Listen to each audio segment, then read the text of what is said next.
What is up, guys? Welcome into the Technical Foul Podcast. It's just me and JP today. No Jack. Holiday travels have left him worse for wear, so he's going to be out today. As always, holiday travels do not go as planned. That's kind of like the standard. But me and JP, neither of us has had to travel. We are both still in the same spots. And JP, we're going to start off. How are you doing? I'm doing well. I am enjoying the unemployed holiday break life, Yeah. where you get three things done every day, and that is sleep, video games, and eating some food. That's the Yeah. three things you get done every single day.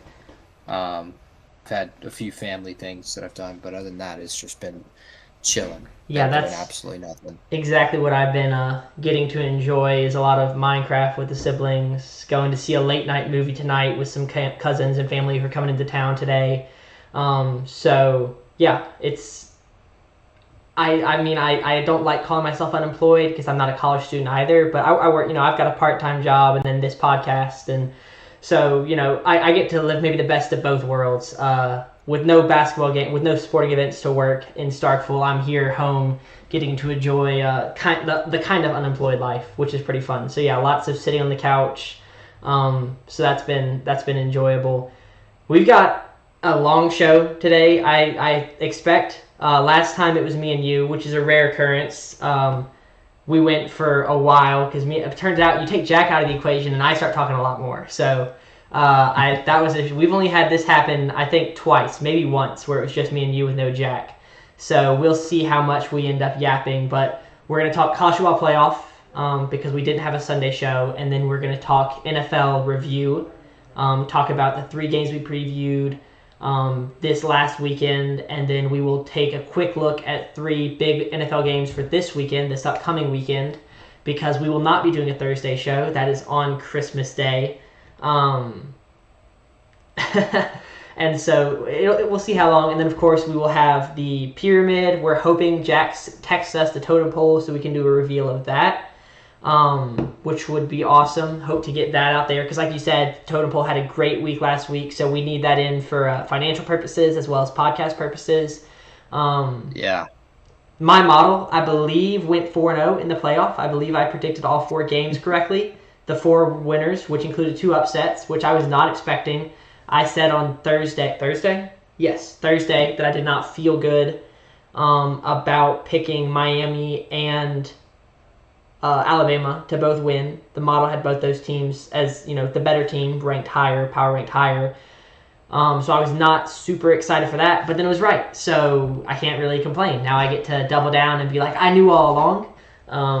But I'll be interested to see how that plays out. So we've got, apparently the pyramid, the totem pole, and then, whatever you want to call mine, the pecking order, I think is what we called it for about 3 weeks last spring. It's all cooking. So Tucker did say he'll do his best to take Jack's job and hold us accountable and not let us doubt the tide. So, I mean, I've got things to talk about for that, but that'll be before we talk about that game. But just like to go ahead and throw it out there, we need the totem pole because the totem pole went 12-3 last week, 12-3 on 15 games, 1 push in there, 12-3-1 technically. There was a push, but that's because the spread was 3 points and it finished with a 3-point difference. The totem pole is now 30-15-1 technically, so ironically, just a hair below 68%. yeah. And then best bets went 3-1 last week. We did 4 of them, so now best bets is 2 games below 500. We'll have some more best bets coming later in the show. And We're doing best bets on a pyramid. Tuesday show. I guess because it's the Might weekend as well. preview. Yeah, because it's the weekend preview. I didn't think Yeah. about that. I've What already bet? got them ready for that. Which one missed? Was that the one that I said, "Hey, give us a 4th one to go to get to even"? No, Okay, good. thankfully you gave us that one. Pittsburgh ended up covering +7. Okay. The one that missed was Denver -3. Okay. But we will talk about that game later. and the failures that Denver had. But we went 3-1 last week, 33, 35, and 1. And the pyramid is sitting at 53.62% currently. Yeah. So a true profitable model, and that's over the course of now we're looking at this will be 3.5 months of model, 3.5 months of weeks. So like 13, 14 weeks. 15, this will be the 15th week. So I do want to stress, the totem pole is 30, 15, and 1. But that doesn't mean the totem pole is quite there yet because it very well could have a crash. So we're going to need more data on the totem pole, which is why we need Jack's totem pole in tonight just to see how we're looking going forward. But other than that, we can get right into the games from this weekend, and we can start with Friday's game. Yeah, before we get started, I just got a text that my sound quality is not as good. So I'm going to try and fix that. Did that just change anything on your end? Did you just hear a change? I've heard no change. Okay. Does it sound, would you say it sounds the same as last episode? Maybe it's a Streamlabs issue? Sounds the same for me. Okay, so let me see if I can figure out what is going on here. And it may just be, I'm going to text back the person. My mom's the one that texted me. She's watching, as she often does. Let me just pull up and see how I sound. And I think I can be a good judge of whether or not we want to push through or if we need to put a pin in it and figure out how to get this fixed. Let's see how I sound. And it may just be, that is very different. Why does it sound so different? It's definitely not coming through my headset. So I'm going to unplug for just a second. Oh. Well, there's a spoiler of the grave. No, that doesn't show up. That's good. All right, let's unplug this. And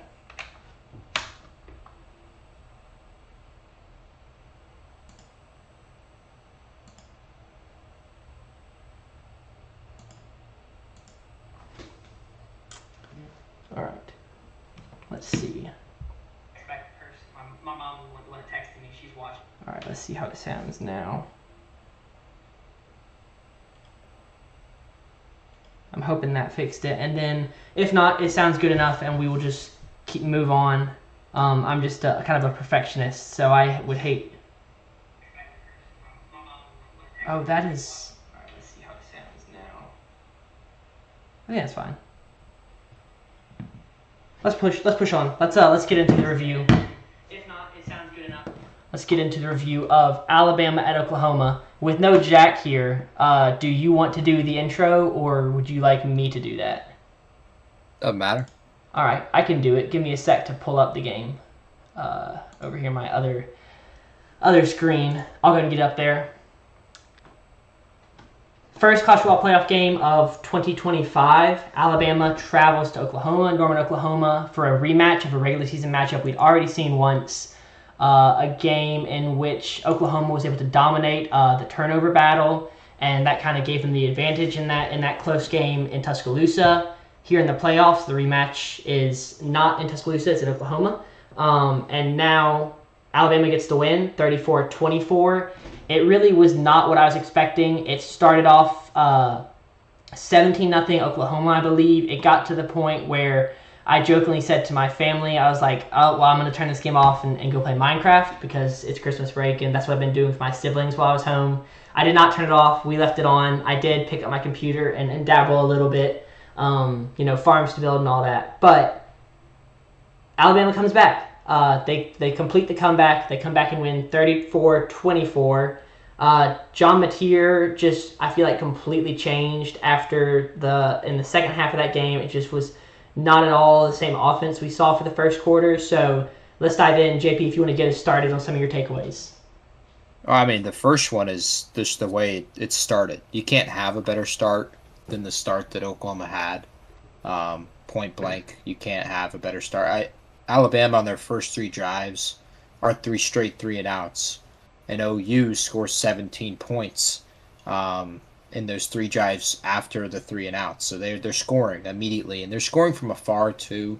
A huge difference from the first game earlier in the year, where the longest scoring drive OU had in that game was when they had scored from their own 25, but they ended up kicking a 50-yard plus field goal, meaning the longest scoring drive in that first game in Tuscaloosa was right around 47 yards. That was how long the drive had been. OU already had two of those immediately right off the bat, 59 yards for a touchdown on their second drive and 63 yards for a touchdown on the other. But Bama responded, and you have to give a ton of credit to them for the way that they responded in this game, going 9 plays, 75 yards, touchdown to cut it 17-7.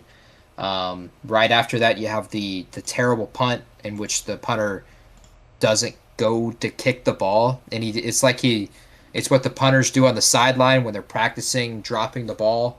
But obviously, you don't punt the ball into a net or into the stands. You just drop it in front of you and let it hit straight back up. He does the same thing, but on the field for whatever reason.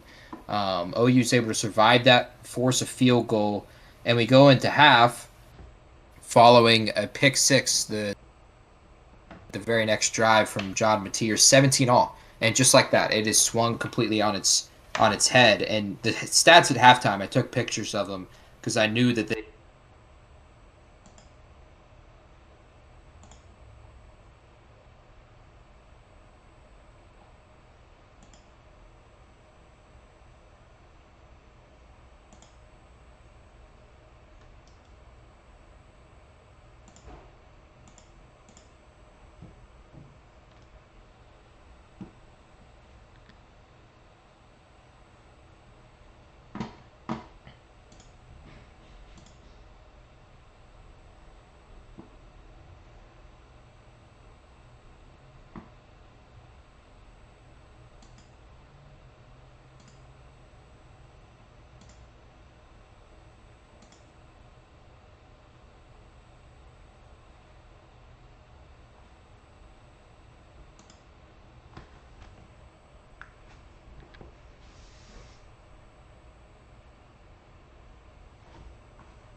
Hold up, JP. I have to. Can I pause you? For some reason you have lost sound, and I'm not sure why because it's showing up on Discord as you having sound. Thank you, Tucker. I see you said lost JP. Can y'all hear me? Bro, this is gonna drive me insane. Hold up, JP. How does this? No, that's not working. So we still definitely have my sound.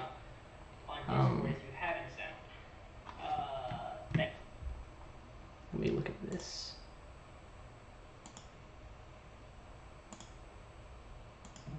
Yeah, it's definitely that. Okay. They can hear. My mom just texted me, said they can hear me.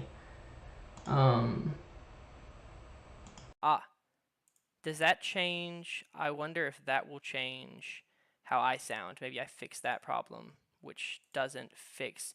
Try talking now, JP. Let's see. Go ahead. Can you hear me?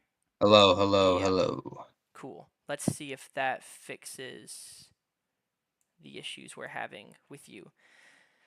I'm hoping it does. Oh, and that fixed my sound too. Now if we get your sound fixed, it'll be perfect. Fingers crossed. Yes. All right, we have both of us, and it sounds good now. Do we want to? Let's see. Where do we want to pick? I don't know exactly where it left off. So let's just talk again. Tucker said I fell off when the second half started. Now you are sounding quiet. I'm just changing Oh, okay. microphone. No, you're good. You're good. You didn't need to change anything. You're good now. So don't change anything going forward, and I won't change anything going forward, and we'll be good to go. So yeah, if you just want to pick it back up, you can hear him now. JP cut out when he started talking about the second half. So just pick it back up there, and then I'll come back and post and edit it and fix it. Tucker said you can get back to telling us how good Ty Simpson was in the second half. So just do Sure. that, and then I'll cut it in post. Yeah, you get into the second half, and Bama continues to turn around. They score 17, and this was starting with another 3-and-out, essentially immediately starting into the third quarter. But OU goes 3-and-out. OU in the second half is 4 3-and-outs, 2 missed field goals, and a touchdown drive. So the Bama defense really turns it around, and that was a huge part. The OU offense lost the momentum, and this is the problem with not being able to run the football is you're not able to get into favorable third down positions, and then you're just playing law of averages at that point. The longer the third down is, the harder it is to convert. The more times you have to convert long third downs, the harder it is to sustain a drive, get down the field, and score. Especially just some mismanaging, of course, in the second half. I understand Tate Sandell is the Lou Groza Award winner, best kicker in college football. He's been really, really good from 50 plus all year. But I think OU lost honesty with themselves in terms of the leg that he has. He has been making 50-yarders, and there's credit to him. But he's been making 50-yarders by a foot this year. He's been making 50-yarders by 5 feet this year. They're being good from 55 and not 64. So there's some mismanaging, and that's why he misses a field goal. The second one he misses is just dead short, and the other one he misses is because he pulls it to the left. And so there's some mismanaging, and I think honestly too much trust in a kicker at that point in the season. Ty Simpson, like I said, it turned into an October size Ty Simpson. He was dicing up the OU defense and having a really good day. The pass protection was there. And this is where having the great options, like having Josh Cuevas back, was huge. Daniel Hill gets a big run in the second half. And then the emergence to at least a public standpoint of Latsier Brooks, number 17, has been talked about in the preseason quietly among the Alabama circle. Has had a few plays here and there this season, and then finally he has the full emergence. It's the 4th and 1 in the first half. It's actually the play before that that starts the first scoring drive, in which he catches a ball that's thrown behind him, and he's able to slide down and make a huge catch, and it's a huge, about 30-yard gain. And then they get down, and he has the 4th and 1 catch, and he has another touchdown in the second half. I completely understand why Bama fans now come back and say, okay, this is what we knew we could do. And that's completely fair. And that's completely true. They can do this. They've done that numerous times this year. And they've done that even on the road so far this year. They did that at Georgia. This is the kind of way that they played, especially in the first half. They were able to do something similar against Missouri. But this is, I don't like the people that are now pushing back on people that doubted them. Like, I fully agree with Josh Payton and others in that they deserve to be doubted. Why shouldn't they be doubted? They had played this defense, and this defense ate them alive. And that defense did eat them alive for the first half. They had played Auburn, and it wasn't clean, and they made a few key 4th down plays, including one on the goal line. Georgia, if we don't catch a screen pass and Jeremy Bernard doesn't score a touchdown, they lose 28-0 to Georgia just 2 weeks prior. So there was full reason to doubt them and doubt them going forward. They weren't healthy. They needed in this game a huge emergence of Latsier Brooks. They needed Josh Cuevas to play through the pain and have a good day. They needed luck themselves. They needed the punter to not punt the ball. They needed John Mateer to throw it to their DB for a touchdown to force a comeback in this game. So I understand why Bama fans want to come back into the comments and back into the fray and say, hey, why did y'all doubt us? You have every right to do that. But there was complete reason to doubt us, or to doubt you, I should say. Yeah, about to say, I have full credit to them. Yeah, I have full credit to them. You got to go do it 3 more times. And so it's kind of a cop-out answer to them pushing back, but for them to be the championship caliber that they hold themselves to, and the standard that they hold themselves to, so much that you want to fire Kalen DeBoer or bench Ty Simpson multiple times over the past month and a half, you got to go do it 3 more times. You got to go back to the place where you lost to Michigan and Nick Saban's final game and beat a Big Ten team, Big Ten champion Michigan, this time a Big Ten champion Indiana. If you're able to do that, you got to go do it again in Atlanta against Oregon or Texas Tech, and then whoever you meet in the national championship game. So the job is far from finished. I don't want to discredit the win because it's a really substantial win. But I do think there is a notion coming from this game and a few of the games this weekend of do these two teams deserve to compete for a championship? And I think we're going to feel the same about the other good game at least this weekend. It's a cop out answer. It's full discredit to them, but I give full credit to the win there. But it's so easy to poke holes in it, and it's so easy to say, I don't know. So I think you still have to prove it at least one more time against Indiana on January 1st in the Rose Bowl before we're like, okay, championship caliber once again. Yeah, but I also don't know how relevant that is because I think the reality is whether or not they could lose to Indiana by 35. They could lose by 5 touchdowns, and I think next year it will take, I think, one good win for us to think of them as championship caliber again. And so really the only thing that's affected by the Indiana game will be the next couple weeks of this season. I don't think it's not gonna affect recruit. They're not a team that has a lot at stake, I don't think. DeBoer's not gonna get fired, and I don't think he's gonna take the Michigan job. I think that's kind of where I've landed on that. That's just my opinion. There's no sources or anything there. I wish that'd be cool, but I think he's gonna stay in Alabama. I think he's going to be able to recruit his tail off at Alabama, and I think that next year they're going to be in a better position than they were this year, and they won a playoff game this year. So I really don't know that, like, you talk about, like, oh, they have to go win one more to prove themselves as championship caliber. I don't think they have to prove anything. I'm not speaking as a program. I'm just speaking for this year. Yeah, but I guess this year. I get that, but it's like if they win the game. Yeah, I don't know. Like, I feel like if they lose, it's just kind of, all right, cool. Like, we just weren't good enough this year and move on. So I don't, even if they have to, I feel like they don't have to prove it for this year because I don't know how much it matters. But I'm sure to Alabama fans it matters a lot. I am not one, so I wouldn't know how to speak to that. But yeah, other big takeaways. Tucker talked about it, and I think you talked about it some. Just the defensive line play, and it was very it flipped at halftime. And so in the first half, Oklahoma was able to get 2 sacks to Alabama's 1, and in the second half, Alabama doubles up Oklahoma, 4 sacks to Oklahoma's 2. And so the offensive line play and the defensive line play, it just entirely shifted the momentum because Mateer has not been the most consistent of quarterbacks. I think it was in this game where he had a wide open guy and he threw like a sidearm Patrick Mahomes baseball throw and missed him. I was like, why is he doing that? And you made the point like that's what he always does, and I get that. I wasn't questioning like that he should change for the playoffs, but it was more of like I don't know. It was just to see it on the big stage like that, and that was a huge thing for me was seeing him not be able to do the basic fundamental stuff.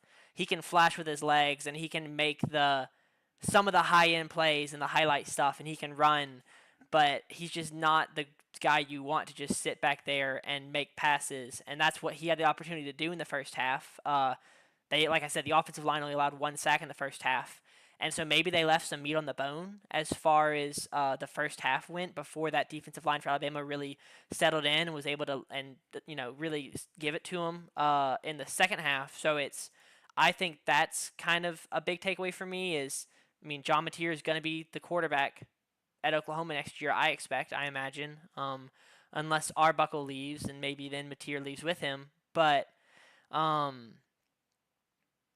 be interested to see how that plays out and how Oklahoma fans feel, because I do feel like Mateer kind of didn't perform the best under the brightest lights. He kind of caved under some of the pressure and just wasn't able to do everything they needed done, right? He was able to do a lot of stuff, score 17 in the first half, but then on drives when the chance was there to go up 3 possessions, or I guess 4 possessions, or 17-0, and then when the opportunities were there to really try and, I don't know if you could say go for the kill because it's Alabama and with that offense maybe there never is, maybe they aren't dead, but a opportunity to really emphasize and drive that point home, he wasn't able to do it. So what are your thoughts about Mateer after that game?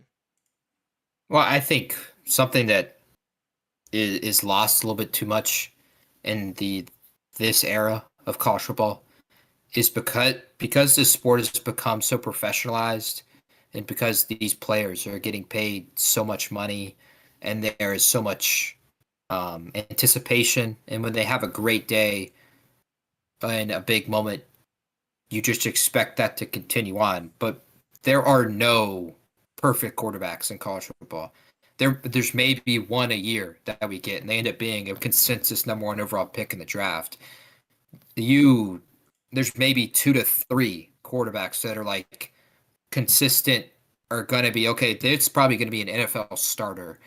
And even NFL starters struggle against NFL teams from week to week. And so I think in college, you have to have the perspective of no quarterback is perfect. Yeah. So Mateer has his arm angle, and that's funny and goofy. It works in certain moments, and it touch. He can't throw to the halfback just over the line of his lineman because he's throwing it at the same height as his lineman's shoulder pads, and so he'll never get the ball to him.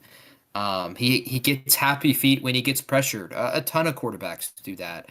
Uh, every quarterback you go down the line, like Kamario Taylor, his struggle right now, accuracy and hitting layups. He will airmail someone. He'll just throw it at someone's feet. He may be a little bit too prone to run right now. There's no perfect quarterback. And I think you have to have some perspective on that. So if Mateer were to leave for the draft, or if he were to come back for another year, which I'm not sure if he has another year of eligibility. I think he has to go to the draft. I thought he had another year. I'll take a look at that. You keep going. If he does leave, like OU is going to be a spot that they are going to attract a quarterback, because if Brent Venables is going to continue to have defenses like he is having, which I think he will forever, because he's that good. He did that at Clemson. He will do that and continue to do that at OU with Coach Grubb, their offensive coordinator. I think with the poise that they had offensively at the beginning of the year, you would attract a high level transfer. There's a lot of quarterbacks out there that are. You look at the top 10 in the transfer portal rankings right now. I think 7 or 6 of them are quarterbacks right now, and that's still not even including quarterbacks that are more than likely going to be in the portal as well. Marcel Reed could be in the portal. Arch Manning could be in the portal. Anything's out there. Anything's possible. Trinidad Chambliss is probably in the portal. He might go LSU. And they're, so I think they could attract a quarterback very easily. The biggest problem for this year was they could not establish a run game, and you have to have some kind of pulse as a run game. Even in Levy's system here at State, like with everything so spread out, you have to be able to still hand it off to a running back and pick up some yards and be able to run the football that way. They were not able to do that, and they haven't been able to do that all year, and that's been a tremendous problem. And eventually it caught up to them. They weren't able to sustain drives, and because of that, all of the game went on Mateer's hands. If you're going to tell me that a quarterback of John Mateer and the way that he's throwing this year is going to have to throw 41 times, I think more often than not you're going to think it's not going to go well. And I thought he played really, really good in this game, especially in the first half. He was throwing the ball really, really darn well. And then if he continued to throw the football, mistakes are going to happen. He throws a pick six. He misses guys in the second half. There's drop balls. Like, that's just going to happen. So there's no perfect quarterback. If they wanted to move to someone else, by all means, go ahead. I don't think that if he's got another year of eligibility, I don't think they will if he doesn't go to the draft, because the guy was a Heisman favorite at some point this season. And I think you just hope that his wrist heals. He finally got the tape off of his wrist, and so he was finally throwing without anything on his hand. Yeah. And I'll just speak from a basketball perspective. Shooting with something on your hand is uncomfortable because you lose all touch. You lose all feel for the most part. And I imagine it was no different with John Mateer and the tape that he had to wear on his hand so far this year. So when he heals that fully, I think you come back next year with him, and I think you have to attack the run game. Like Jay Knott was the number one ranked player in the transfer portal. He goes to OU He's the running back from Cal. This year he might have had 20 carries. Yeah. And I'm telling you, I know that for a fact because he was on my fantasy team. That, like, for the number one player to not have any kind of impact, that really hurt them this year, clearly. I think you just reload. That defense is going to be really good again. I just know it with Venables, and I would give it another run. This is a very successful season, I think, for both teams. Tucker said about Bama, winning a playoff game versus missing the playoff last year is a tremendous improvement. Making the playoff already was an improvement because it at least got a little bit of the monkey off your back. And then for OU, they made the playoff. They hosted the playoff game. The run that they had to go win in Knoxville and win in Tuscaloosa was tremendous. And then the big wins early on in the year. They're going to have some nice tests next year, but manageable. They get to play at Michigan next year, which would be a big game early in the year. And then they'll have their SEC schedule playing 9 games. So they're going to have plenty of opportunities to be back in this spot again. So I wouldn't panic on Mateer. They're welcome to, and maybe they could. And that's the big thing, college football right now. You have no clue. Yeah. We have no clue. Mateer might go somewhere else, or they might bring in a quarterback who's better. Alonzo Barnett from James Madison. Someone good. But I wouldn't panic on Mateer. I thought he played one of his better games of the season. It sucks that his pick ends up being a pick six in this game. That's probably the changing point in the game for me because it's 17-10 going to half instead of 17 all. And then it's tied up at half, and you've outplayed the other team. So Bama's lucky to be tied up at halftime. I wouldn't panic. I wouldn't panic on Mateer going forward. I give him another year. Yeah, and he does have another year. So this is year 4 for him, but he redshirted his freshman year at Washington State behind Cam Ward, I think. So there's that. He does have another year, so I expect him to return. Anything else on this game? Any other big takeaways? One thing I noticed was odd or of note. Two upsets or two road. Excuse me, not two upsets. Well, yes, two upsets, but also 2 road wins. Alabama and Miami both go on the road and get wins last year in our 8-9 matchup. Ohio State versus Tennessee. Ohio State won, and the 7-10 was Notre. Who was the 10 seed? I can't remember what the 7-10 was, but I think the 7 won. I'm gonna fact check that. The Real 7 quick. did win. 7 was Notre Dame, Indiana. 6 versus 11 was Penn State versus SMU. Yeah. So And the Texas versus Clemson. Last year we saw the home teams sweep it. Four home teams, 4 wins. This year we see in the 2 close matchups we see 2 road wins. So that was something that I thought was interesting, kind of unexpected, just given how much hype there's been around the home playoff game, and it's great. Like, home playoff games are awesome, but that just kind of caught me off guard because I really wasn't expecting that of the 2 games that were going to be close for both road teams to be able to come in and get the win. That was not on my bingo card. I think it sucks because the other 2, you're playing group of 5 teams, and this is the ACC's fault and not those teams' fault, but Ole Miss and Oregon not getting tested. I think a big thing for A&M to be at 7 and not be at 6, which made no sense to any of us. We thought A&M's resume was better. We thought A&M was just a straight up better team. And the difference between that is getting to play Tulane or Miami. And that ends up being the reason your season is over. I think it sucks for A&M in that case. I'm not necessarily shocked that a road team won this year. I think just the more chances you get, the more it's going to happen. Yeah. There were really only 2 good chances this year. For both of them to happen, it's completely feasible. And the reasons that it did. We can go ahead and get into Miami A&M, though, because it's a good segue into the next one. Yep, I'll pull it up.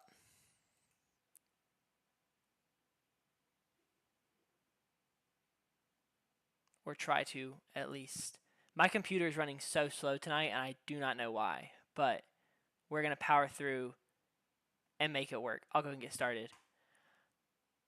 In our second road upset of the college football playoff, Miami comes in to Texas A&M, College Station, and they get a win, which was not on my bingo card to see both road teams pull out victories. But in a defensive slugfest, a final score of 10-3, Miami is able to kind of out ugly A&M.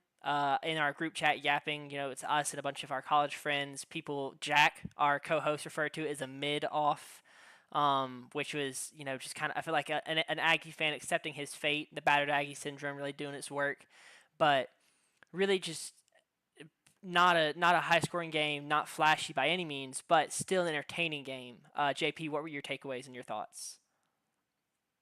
Well, you feel bad for Aggie fans because, like I was just saying, they unfortunately got put in this spot where they had to play a really talented team in Miami in terms of the players that they have in the first round instead of getting to play Tulane or James Madison.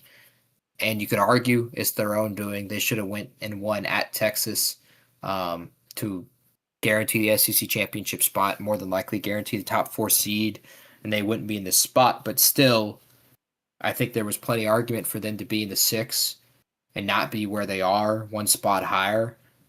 And unfortunately, that cost them. At the same time, though, they cost themselves in this game. Not being able to run the football is a huge one. A&M had been able to run the football pretty much on anyone all year. And Miami really, really shut them down. Marcel Reed is the leading rusher in this game. He goes 15 carries for 27 yards. Sacked a few times in this game as well. And then Reuben Owens, Le'Veon Moss returns. And then you have E.J. Smith as well. But those 3 guys combined for 18 carries and 50 yards on the ground. That's just not good enough. With the offensive line that they had, they lost the battle against this front of Akeem Mesidor, Ruben Bain, and others for the Miami Hurricanes. One of the best offensive lines in football in Texas A&M ends up losing that battle in this game. And so you're forced to put yourself in a spot where you don't want to be. If I told any Aggie fan, you're going to go into this game and Marcel Reed's going to throw the ball 39 times. And in fact, he's going to have plays that end with him touching the ball, either throwing the ball or being sacked or rushing 54 times. He's going to have 54 different plays in this game that affect the game. I think you would be scared, very, very scared, especially against this Miami defense. He throws it 39 times. He has 2 picks. He runs it 15. He has a fumble in this game, and they were all critical plays in this game. The fumble ends up stopping what would have been more than likely a scoring drive as they're inside the Miami 30. The interception to start the second half is a critical one as it happens on your own side of the field. Thankfully, Miami misses a field goal right after that, and of course the interception to close the game, which just felt like it was going to happen. Because when they got down there on the goal line, which first of all, great credit to them, but first and goal from the 5, because you've wasted a lot of time and you don't have the timeouts available to us, 33 seconds left and it's first and goal from the 5, you have to throw it essentially 4 times. That's just not cause for success. It's just not with the field being so shrunk down and with the players that they have, speed threats and Mario Craver and Casey Concepcion, they didn't have a guy to throw the jump ball to in those key moments. And so Marcel Reed is forced to make a read and throw it over the middle of the field, and that's being what cost them the game.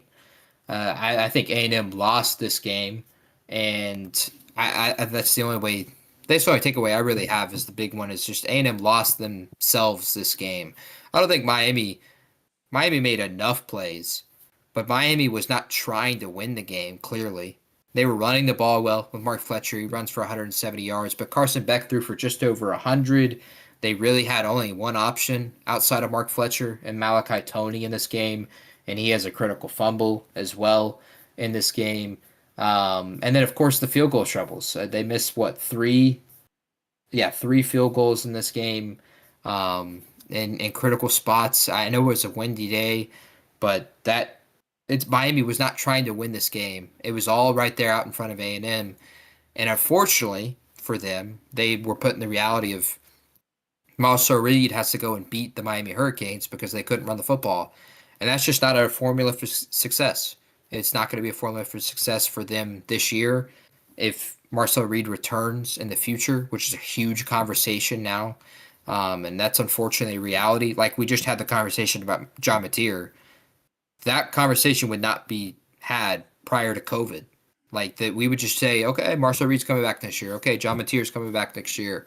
Now it's well, with the money that A&M and Oklahoma have, you could just move on from Marcel or John Mateer if you wanted to, even with the seasons that they had, even with both of them being like Heisman contenders, one of them being a front runner and one of them being like he was probably going to New York.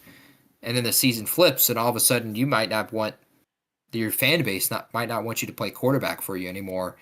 It's just unfortunately the reality of the sport. But you got takeaways from this game before we break down the two teams? Yeah, so I mean that's one of Looking the forward. things that I have talked about with Marcel Reed being a redshirt sophomore. Um, he starts last year his redshirt freshman season, and I'm a State fan, and so maybe my view of how fans treat their own players is a little bit changed by how our fans do. But I mean, we are a fan base where unfortunately we have booed our starting quarterbacks so they don't play good enough. Like we can be very quick to judge our own players, our own jerseys. And so I asked Jack and I asked you about this. I was like, I think there's a possibility that if Marcel Reed tries to play here at A&M or play there at A&M, not here because I'm not an A&M fan, but play for A&M for the next 2 years, that they could sour on him very quickly, just because I can't even think of um, like how of players in college football now that start at the same place for 4 years. I think about guys, K. Klubnik, but I feel like that Clemson fan base is soured on him. I know that our good friend Duncan, a big Clemson fan, soured on Cade a lot. Um, and that's just kind of the first one that comes. Arch is probably going to start 4 years, maybe. Yeah, he might, and I think that Texas fans maybe they're just too blinded to sour on him. That might just be um, Last name carries yeah, a ton. that may not actually happen. Which it would be funny if they end up not souring on him just because they are so blinded, because he did not have a great season, did not live up to the hype that he had coming into his name. But Marcel Reed throws 2 interceptions, 0 touchdowns.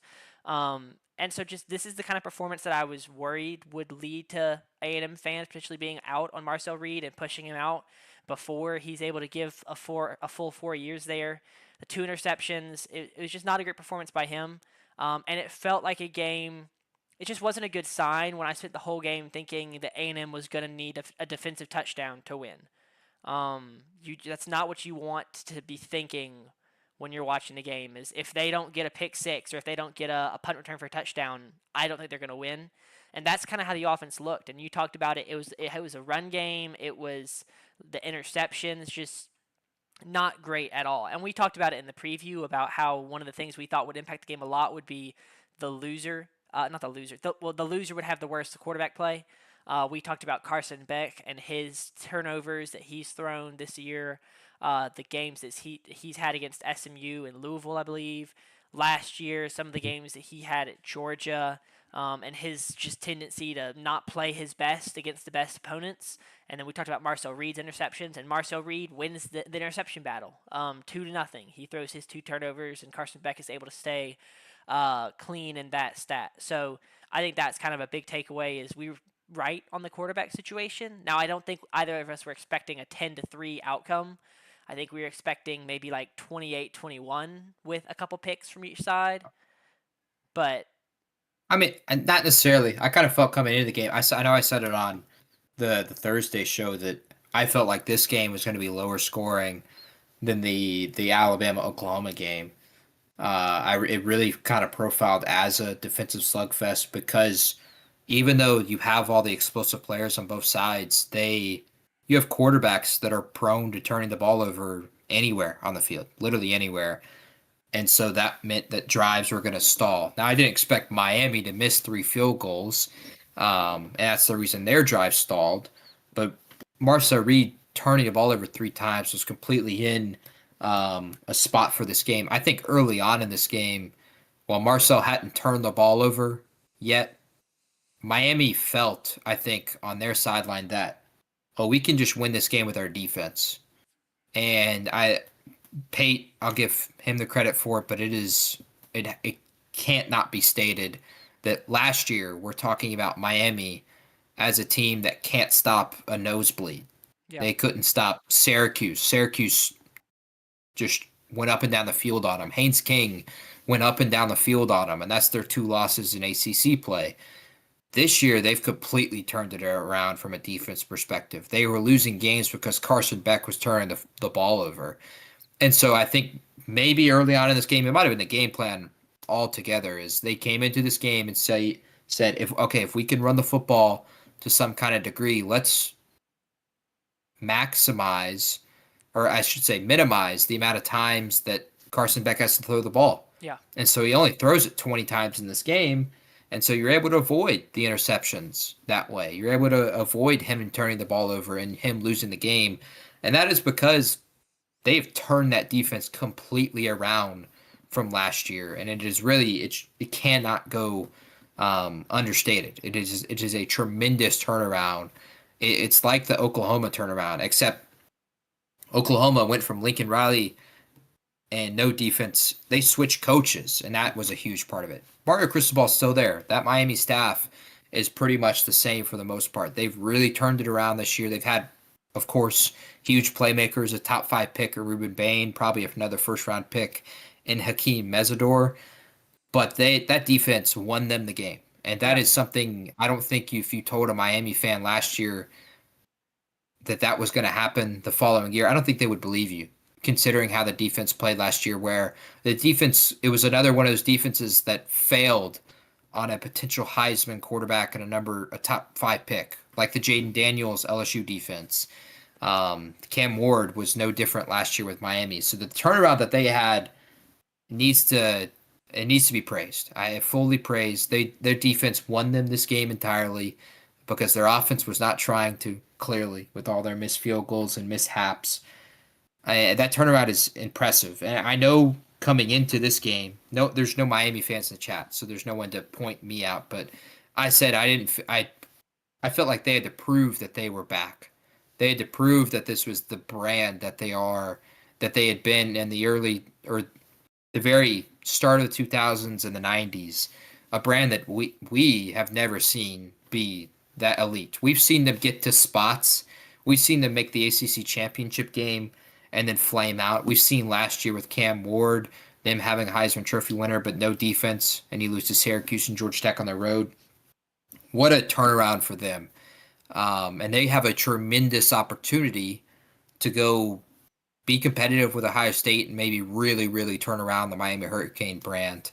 And the other thing was, I felt like coming out of this game that one of these two teams, had they had played well, could maybe compete with Ohio State.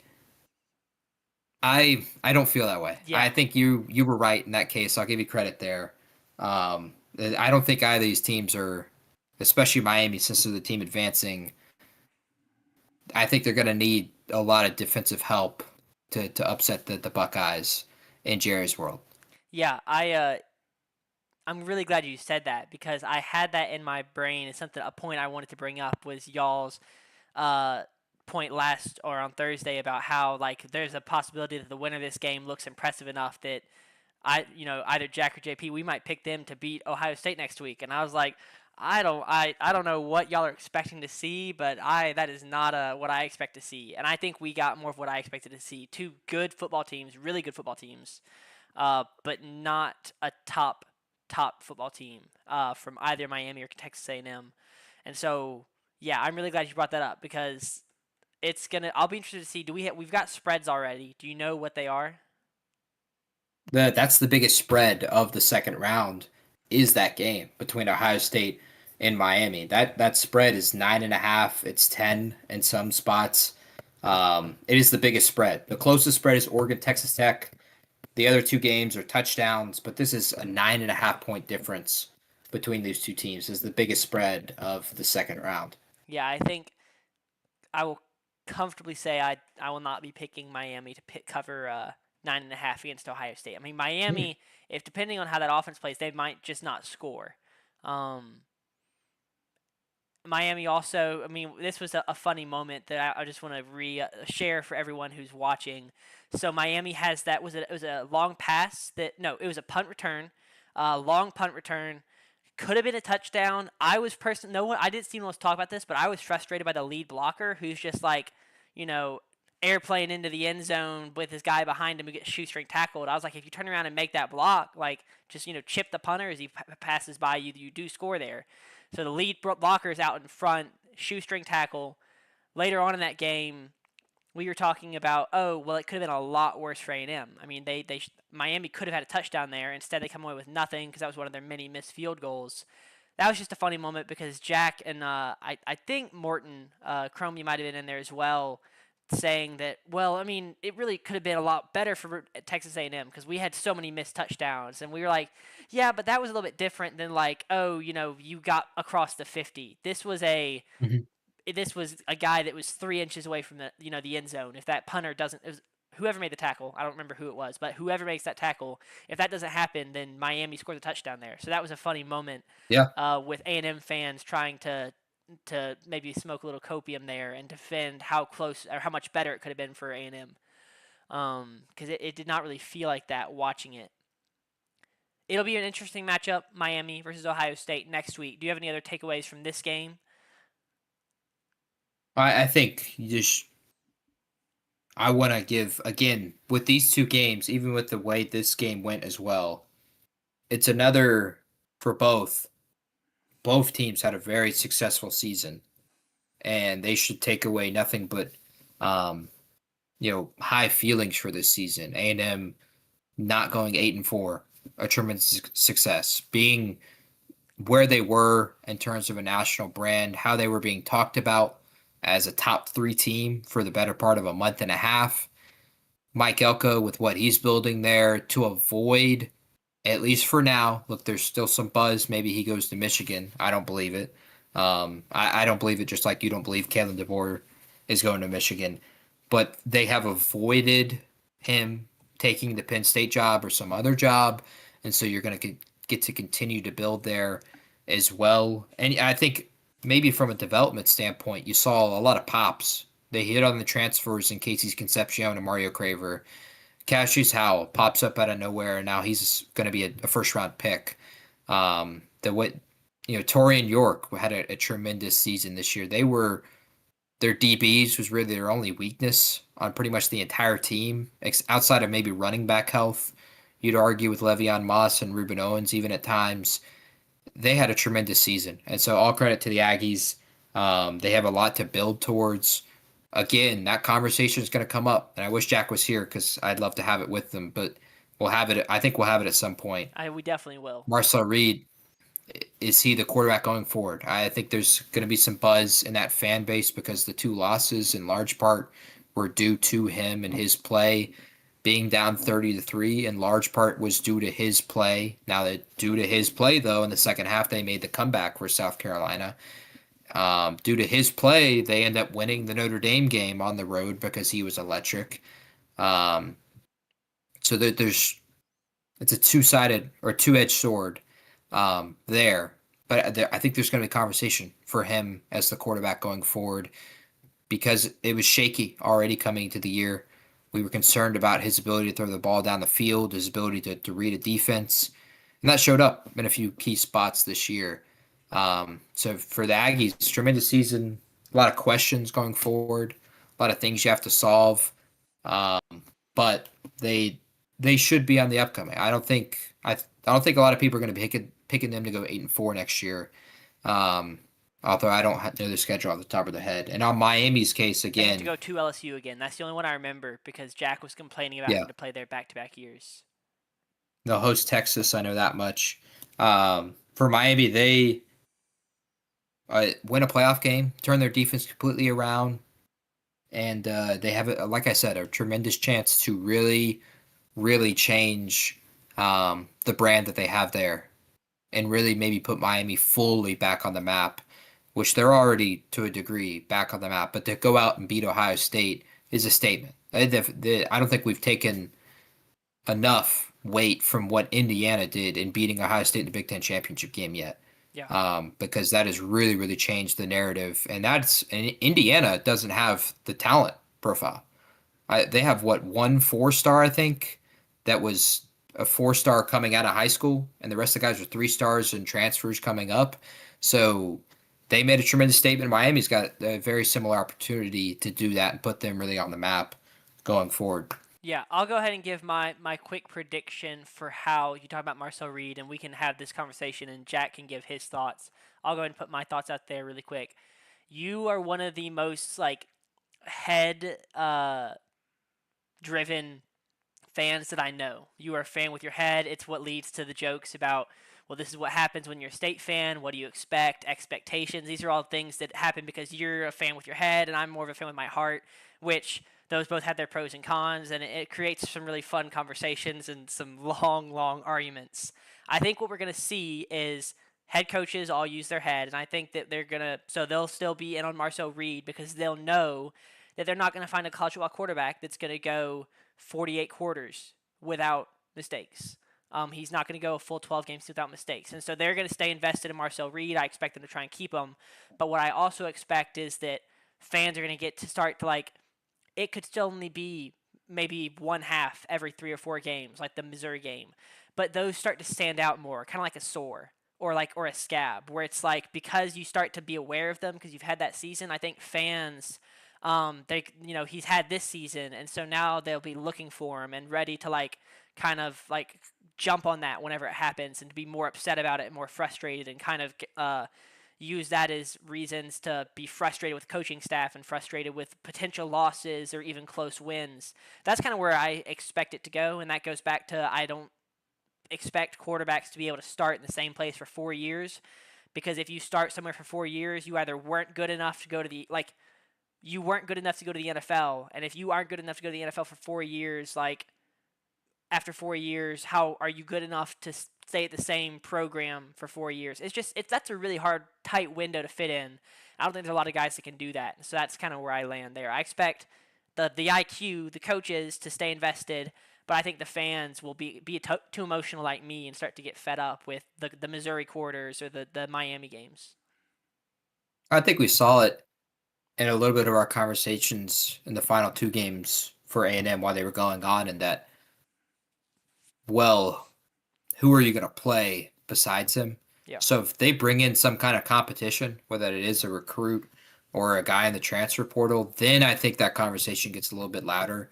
But as Jack would put it, I don't remember his name, but he said, yeah, no way we're throwing the backup out there to play snaps for our team. We're way better off with Marcel. So if there's competition there, I fully agree with you that it becomes a harder conversation because it is so easy to move off quarterbacks in college football. It's not like the NFL where you draft a guy, you have him for 4 years, you sign a guy, no one signs 1-year contracts. Like Daniel Jones is one of the few quarterbacks to sign a 1-year contract for big kind of money. No one signs big contract or small contracts in terms of years. They sign multiple year contracts, and so you're stuck with them. In college football, it's so easy to move off a quarterback. He can move off just like that. We at State have moved off just like that. We've gone from Will Rogers to Mike Wright to Blake Shapen to Michael Van Buren, Mr. President. He's the future. To, oh, we're back to Blake Shapen. Oh, now it's Kamario Taylor. It could be Luke Cromanwork. It moves. It's so fluid, and it will be no different potentially for A&M if there's competition in that room. Yeah, I guess that's the thing that we had that this year. We had Kamario Taylor on the bench, 4-star quarterback, and A&M didn't really have that. At least I don't know exactly. It was Miles O'Neill. I don't know where he ranked, or even if he was ranked highly. I mean, he's 7 for 14, 120 yards, a touchdown, and 2 picks in the games he played this year. So that's kind of, Jack was joking about, well, we're definitely not going to start him. So I agree with that. You want to move on? Yeah, and we can talk pretty quickly about these other two. Yeah, I wonder if the longer conversation, or let's not even have this conversation about G5, should they have been in the playoffs. Let's not have that conversation. If we choose to have it at some point, we should do it while Jack's here, because I know he has his thoughts.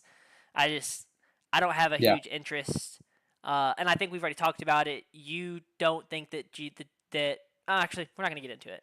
I was listening to Josh Pate talk about it, and I still can't even decide how I feel about it because it's so confusing and there's so many caveats and everything. Well, I'll tell you how I feel. I feel that we should just do the 12 best teams. Yeah. That's impossible because no conference is going to sign up for that. But they did sign up for that in the 4-team era, which kind of sucks. Like in the 4-team era, there was enough of the conversation to say that, oh, Cincinnati could get in as the 4 spot.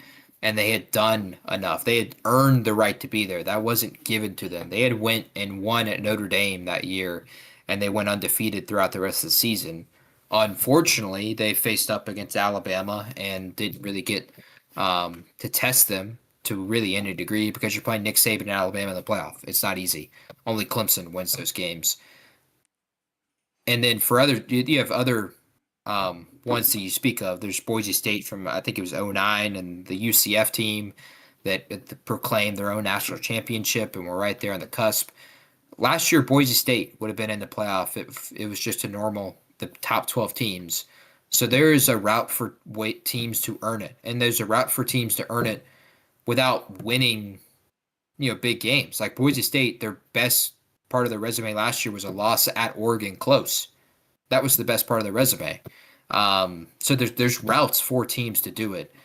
And so I think you just stick to the top 12, and if a team is good enough and they earn it, they'll earn it. Yeah. I think the pushback is like, oh, teams will come into the season and they have no ability to earn that. Well, go schedule tougher games. Go schedule teams in Power 5 or Power 4 conferences. Go schedule Notre Dame and win those games. That's the key to it. If JMU wins at Louisville and Louisville had a slightly better season, they might be in a conversation to where they would have been higher than Tulane, and maybe they could slide into a 12 and a normal 12. I think that's the best way to do it personally. That won't be the way we do it because it's impossible for conferences to agree to that. But that's the way I would do it. And I feel no different to this year. Like that, it sucked to have, and rightfully so, those games were put on TNT behind the NFL games, and no one watched them. You had them on your phone while you had the NFL game on your screen, and that's even with one of the games being the damn Eagles. Like, who wants to watch the Eagles and the way that they play football? If those two games had been the other two teams in Notre Dame and BYU, imagine BYU going on the road to Oregon. That spread's probably still 7 to 10 points, but that's a really fun game to watch. Notre Dame going on the road to Oxford, that would have been electric. Absolutely electric. And so we're robbed of that as fans because the format that we have is giving these free bids. They have the ability to go earn them in a normal manner. Yeah. Schedule tough opponents and go win all your games. Otherwise, I fully agree they shouldn't be in. I do also feel that I'm fine with there being a Group of 5 championship. It doesn't necessarily make a ton of sense, but I guess it would make it easier because we wouldn't have to force them into the playoff. But also, there's 2 in the playoff because the ACC didn't have their shit together, and they allowed an 8-5 Duke to be their conference champion. Yeah. It's the ACC's fault because then if Miami had been the conference champion, Notre Dame is in, and we only have one of these cupcake games, and I'm completely fine with that kind of cupcake game because it is 5 versus 12, and the 5 seed is just barely missing out of the top 4 bid, and they have earned the right, I would say, to play that Group of 5 team, but the other team shouldn't, and Ole Miss definitely. I don't think they deserve the right to play a Group of 5 team. But unfortunately, the ACC didn't have their stuff together, and that's what happened. Yeah, I think that's about where I'm getting to. So I was listening to Josh Pate's podcast about 30 minutes before the show started, and he was talking. I personally don't like the G5 idea. I have younger siblings, and it feels like when you have younger siblings and you're doing something and they want to do it with you, so you give them a controller that's not plugged in, or you let them do it, but it's oh, look how cute you are trying to be like me. It just doesn't feel real. It feels like I think it would feel like the NIT, and everyone that I've seen say, I think this is what's best for the G5. It's all these media personalities, and every G5 fan is in the comments section saying we don't want this. Every G5 account the JMU Sports News, like those equivalents for all the G5 programs are like, we don't want this. We want our chance. Like if we get a chance, we want to be able to take that chance. So it does feel like a lot of older siblings trying to cut the younger siblings out, which I'm not a huge fan of. But I do agree. I think that we'll see how it unfolds, and we can have a longer conversation later. With that being said, we had a G5 game. Tulane traveled to Ole Miss in our second rematch from an earlier season. This one kind of went as much as the same. I was at a basketball game while it was happening, so thankfully did not feel obligated to watch. I had it up on my phone and would occasionally check the score and kept hoping that I would turn it on and it would be close, and it never was. We did not get a close game. And so we can just kind of dive into a quick recap of what happened and some takeaways. Ole Miss dominates without Lane Kiffin. JP, what are your thoughts? Well, I mean, the game was nearly identical to the first one. And that's kind of surprising to a degree. But given the talent of teams, it's not necessarily that surprising. John Summerall had said multiple times this year that he thought this Tulane roster was not championship worthy to any degree. He felt they were immature, that they made boneheaded mistakes, and that showed. I mean, Jake Retzlaff, their first 2 drives are turnovers. And on the other hand, their defense, which they had a bottom 5 pass defense in the country, their first, Old Piss punches immediately with a 30-yard pass, 25-yard pass, and a 20-yard touchdown run. That's how the game starts. 3 plays, touchdown. To Tulane's credit, they make some kind of drive, but Retzlaff throws a pick, and Old Piss immediately responds with a 30-yard run, a 26-yard pass, and a 4-yard run for a touchdown. 4 plays, 60 yards, 14-0. Just like that, Tulane then feels like they have to go for it on 4th down. They go for it and don't convert, and the game's pretty much over at that point. I want to give I'm not surprised. No, I know one is with the way this game went, but I'm not surprised because Ole Miss was never tested, and so they never had to show what they were without Lane Kiffin. The opening script worked to a unbelievable degree. To go 7 plays and 135 yards and 2 touchdowns in just over 2 minutes. Those are your first 7 plays of the game. You're up 14-0. That's not a surprise. Not everyone. Really good offensive coordinators and good offensive minds can do that to start a game. What is going to be difficult and what it will be tested in the Georgia game is how do they manage, coach, call plays in the second half when it's tight, when the key moments are there, when you can't just hand the ball off to Kawan Lacey and he picks up 20 or 30 yards for free. That is when they'll be tested. And so because they weren't tested to any degree, they rolled Tulane. Tulane's only chance in this game was to punch or strike first. As soon as Ole Miss gets the ball and goes down and scores a touchdown, it's pretty much over at that point because they don't get to punch first. The air in the building doesn't get to change. All the anger and angst towards Lane Kiffin and all the support towards Pete Golding doesn't get flipped on its head. We're suddenly, okay, Tulane's testing you. And so this is why I hate Ole Miss. I hate the school up north.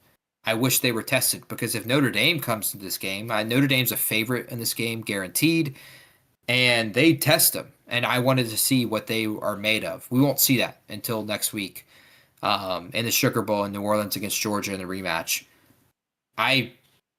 All that being said, you have to give them credit for the way that they responded to Lane Kiffin leaving. That building was full, that glorified high school stadium. The stripe out was really cool. The red and blue stripe out. I don't know if you saw that. I did. I appreciate now this won't happen in the second game. They've already revealed they're wearing powder blue, but I appreciated them wearing their navy once again. Finally, I prefer that color. If I had to pick a color for them to wear, I'd have them wear that every single time as opposed to all this powder blue stuff that they've been wearing. Um, but Tulane never got to punch first, and so Ole Miss was never tested, and they won't be until next week. If they have all the playmakers there, without a question, it's just going to be a test of when the game gets tight, when it's 3rd and 6, and you're down 3 in the third quarter on your own 10. Can you make some kind of play? Can you call the right play and get in the right spot and pick up a huge third down? Can you make the stop defensively in a key moment? Like, is Pete Golding going to be tested because he has to go from just the defensive coordinator that calls the plays to, oh, I'm the head coach and I got to manage the game as well? Does he make a crucial time management mistake? I think all that will be answered in a week. But I guess credit to the Rebels. This was the best case scenario given Lane Kiffin leading, was you got to win that first playoff game at home, and now it's kind of house money going forward. I think they got all the playmakers to potentially beat Georgia. And clearly, they showed that earlier in the year against in Sanford Stadium against Georgia. But I don't think anyone's gonna believe they can do it. They have to play with a really motivated, because they're going to be 100% doubted by pretty much everyone going to next week. And to Georgia, like Kirby, they're not going to make the same mistake they made last year. I don't think they will, in that they had the bye. They were in the Sugar Bowl. They're in New Orleans. And Notre Dame comes to town, and then Notre Dame just owns the line of scrimmage against them. They have the have the offense out there, then roll in the punt team, and they pick up the first down. Gunnar Stockton doesn't play well in that game. I don't think that's going to happen again. I will be shocked if Ole Miss beats Georgia in a week, personally. Yeah, like I said, I didn't get to watch the game, unfortunately, but I have a friend who goes to Ole Miss, and I saw him at a Christmas party like a couple of nights ago, and I was asking him about it. Ole Miss family, he got to go. He went as a student, and he was telling me about how awesome the environment was. And that's something that, that's kind of what I do for work is, I run a camera for Mississippi State for our football games and basketball games. I get to help with a lot of the planning that goes into like some of that stuff, the fan experience. They had wristbands apparently that would light up with the music, which we've done for basketball, just stuff like that, which is really cool to see. And it also, while I also like Ole Miss, gives me a lot of respect for the marketing that they're doing with the Lane Kiffin moving on. And maybe I'm overthinking this and overanalyzing it, but using the Navy Blues the first game after Kiffin leaves, changing, it feels like there's an opportunity there, and maybe they're not doing this, or maybe they are, but to kind of wrap up all of those things, the SIP and the powder blues and all of that stuff, and wrap it up under Lane Kiffin's names, and then have all the fans be like, we hate that because it's Lane Kiffin, and then bring back all the things that, scream Pete Golding, and Pete Golding is the blue collar. He cussed a bunch in his opening press conference. He's just like a man of the people, and try and bring back all that stuff that makes Ole Miss Ole Miss. And if that's what they're doing, I think that's a really smart move by them to kind of try and use that as a way to create a connection with Pete Golding. He's a new head coach, and so I think it's an opportunity there for Ole Miss. I'll be interested to see, do we see them move back away from all the cool powder blues and the cool phrases like "come to the sip," and go back to 2000s Ole Miss, because maybe that's what Pete Golding is gonna. I feel like that's more Pete Golding style. I don't think he's the young goes to hot yoga Saturday before kickoff. He's not that guy. He's not gonna have a dog and run that dog's social media account. So I'm not saying whether or not Pete Golding is going to work out as a head coach, but I will be watching, as someone who went to school for sports marketing, how Ole Miss markets this new era, and how they market this new head coach, and how they market, and they've got a huge platform for it now.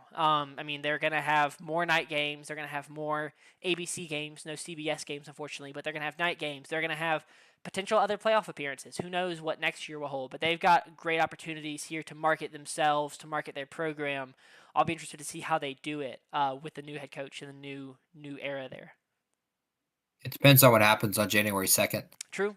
when the transfer portal opens. If they have lost to Georgia, how much of the team leaves? Does Trinidad go to LSU? I would expect that at this point.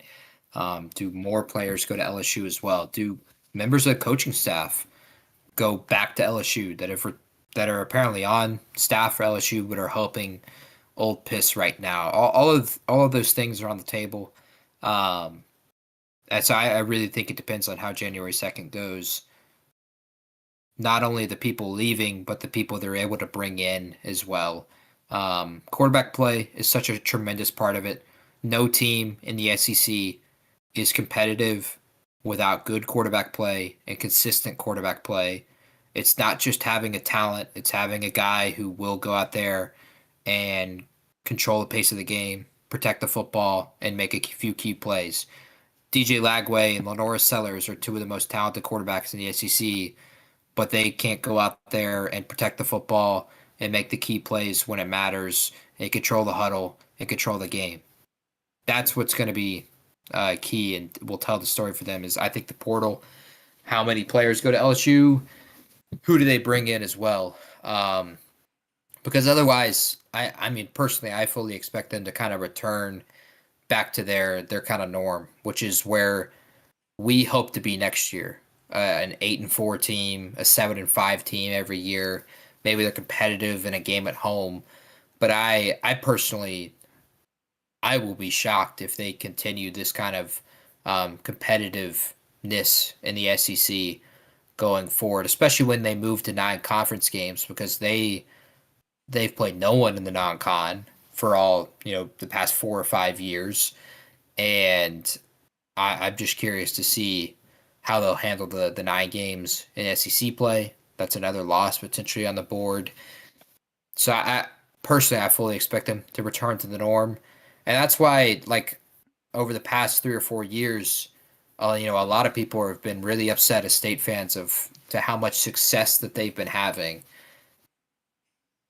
I, like you said, think with my head, they have been under the best 3 or 4 years in the history of their program, and we've been under probably 3 or 4 of the worst years in the history of our program.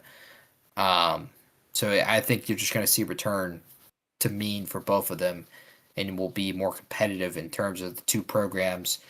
So that's what I expect going forward. That was more on this game, that team that I thought we'd talk about. Yeah. Do we We have? can go ahead and get on to. Oh, I was gonna say, do we Go want to talk ahead. about Tulane at all? To give the G5 team a little conversation. Just a dip. I mean, they're about to have a huge changing of the guard. Sumrall leaving for. Is he? Wait, hold up. Florida. Thank you, Florida. So many coaches moving, I can't keep track. He's going to Florida. We'll be monitoring. They're going to be dealing with the exact same situation. Who all is going to transfer? I imagine that they're expecting expectation will be that the best players will follow Summerall to Florida. But kind of what's next for them going forward will be to find the next guy coming up out of the ranks, to kind of not to rebuild but to reload and try and stay a perennial G5 team, because that's what they've been for, I feel like, the last 5 to 10 years, is a 9-3 G5 team who's gonna play in a conference championship. They're gonna win a Power Four out of conference game. They might lose it, but they'll play one and it'll be a good game. So I think that's kind of what's next for them, is try and find the next guy, identify the next guy. Kind of like JMU has become in the Sun Belt, and just continue to identify talent at the coaching level who can identify talent at the player level. Yeah, they've already hired a head coach going forward. Will Hall is the new head coach, if I'm not mistaken. I may have misspoken, but I think for Tulane, I think you wonder if with the conferences being so big, it may be hard, but they're not going to be big enough to get into the SEC. That's going to have to be people from the ACC and the Big 12, whether that's Clemson or Florida State going forward. But could they move up into the Big 12 and get into the Power 4, and then it becomes easier to reach the better players, to keep those better players? You get more money from TV deals in that way. So I think that is maybe something to look forward for them going forward. like JMU moved up into the Sun Belt from FCS. And so I think maybe in the near future they could be moving up as well into the American or even higher, with the way that they're building their program there. I think that's the path forward for Tulane right now is they're going to have a lot of turnover with Summerall leaving, and maybe they can put it together a competitive team. But maybe can you get enough buzz together where you can make a jump to the Big 12, like other American teams have in the past, like UCF did, having competitive seasons in the Group of Five and then being able to move up. Yeah, so Will Hall is the new head coach at Tulane. He was the head coach at Southern Miss for 4 years, and he was replaced by Charles Huff, which is a name we know. We played them this year. So yeah, that'll be interesting to see is how that pans out for them. Let's go ahead and move on now to JMU at Oregon. Let me pull that one up. Yeah, that was a lot longer than I was expecting to spend on that game. But also, big stuff. Who JMU versus Oregon?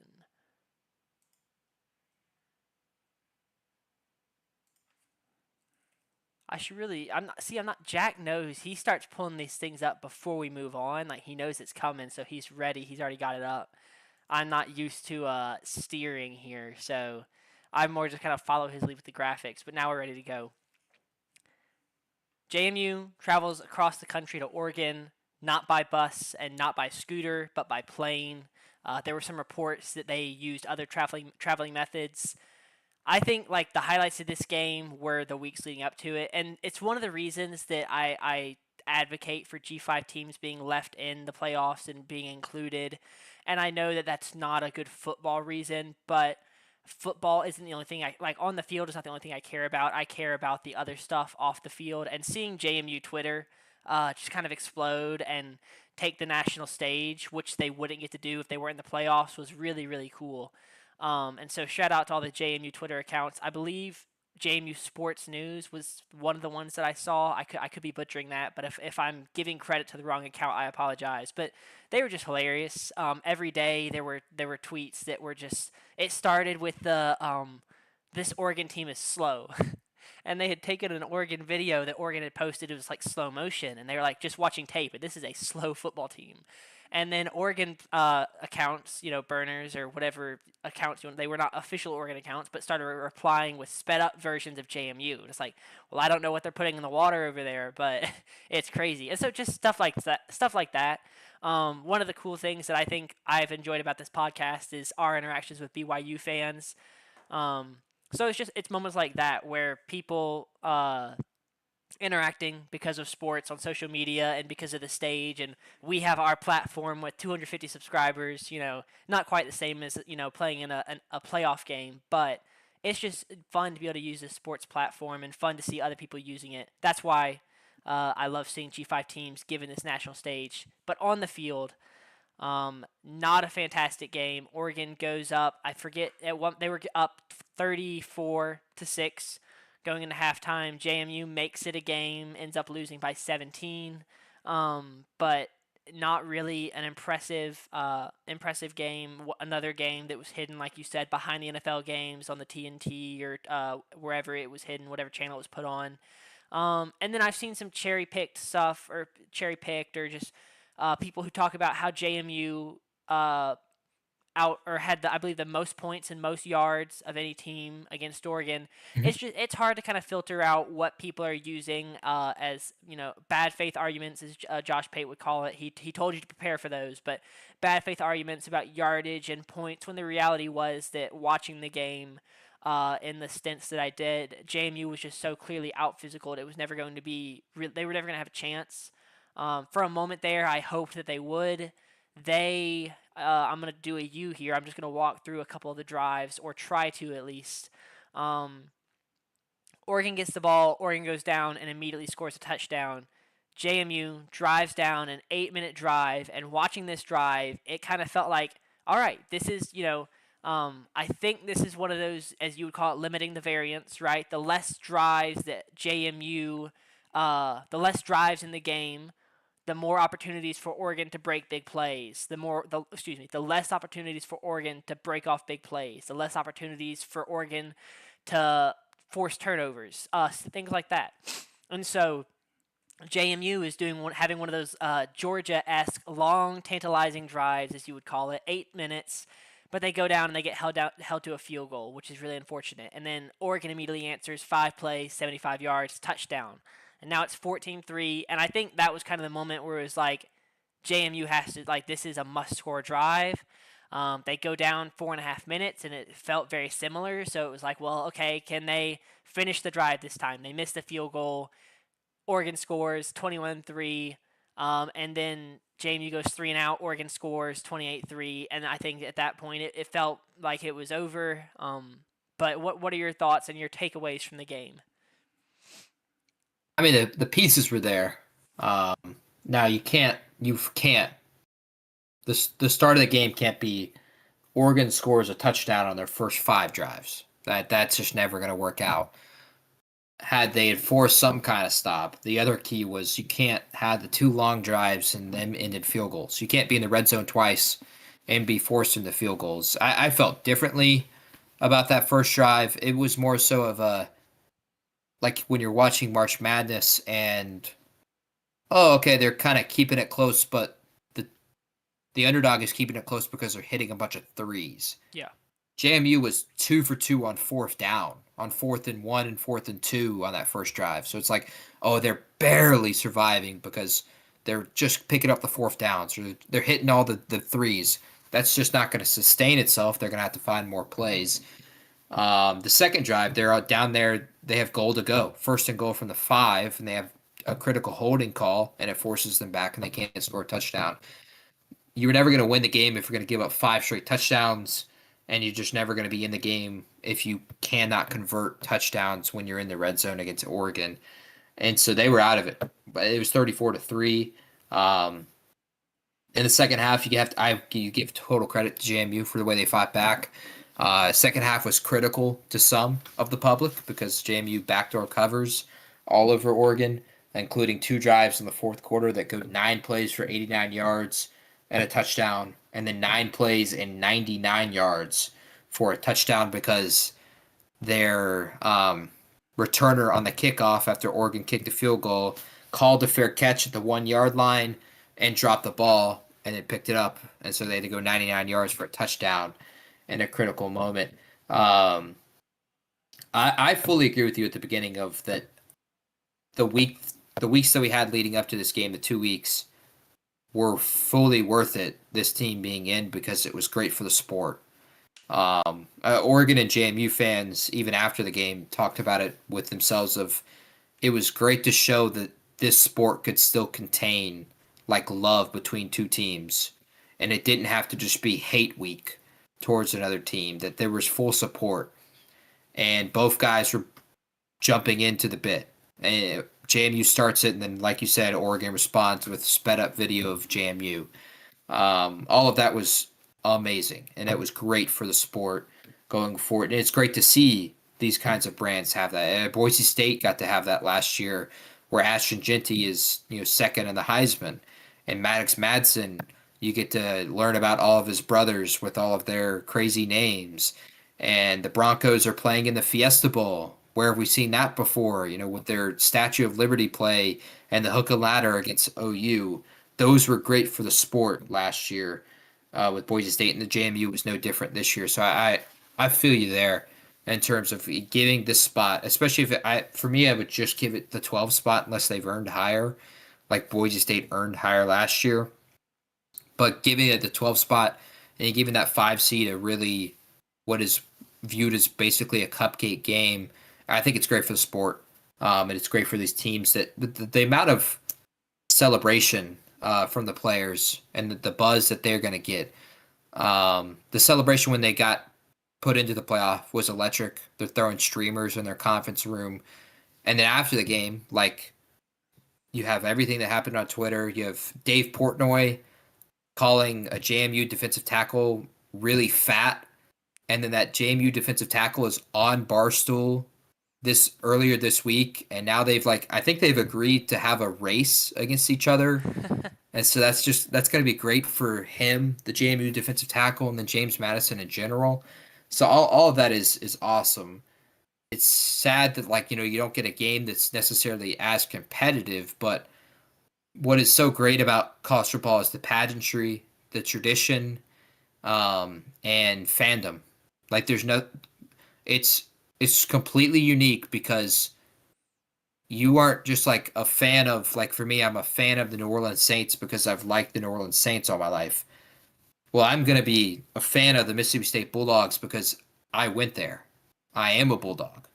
I will graduate from this university and I'll have a diploma just like all of those athletes had.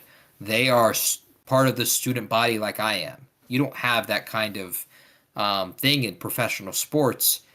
And so it's always great to have these kinds of moments in the sport where the fandom is shown, where pageantry and tradition is shown.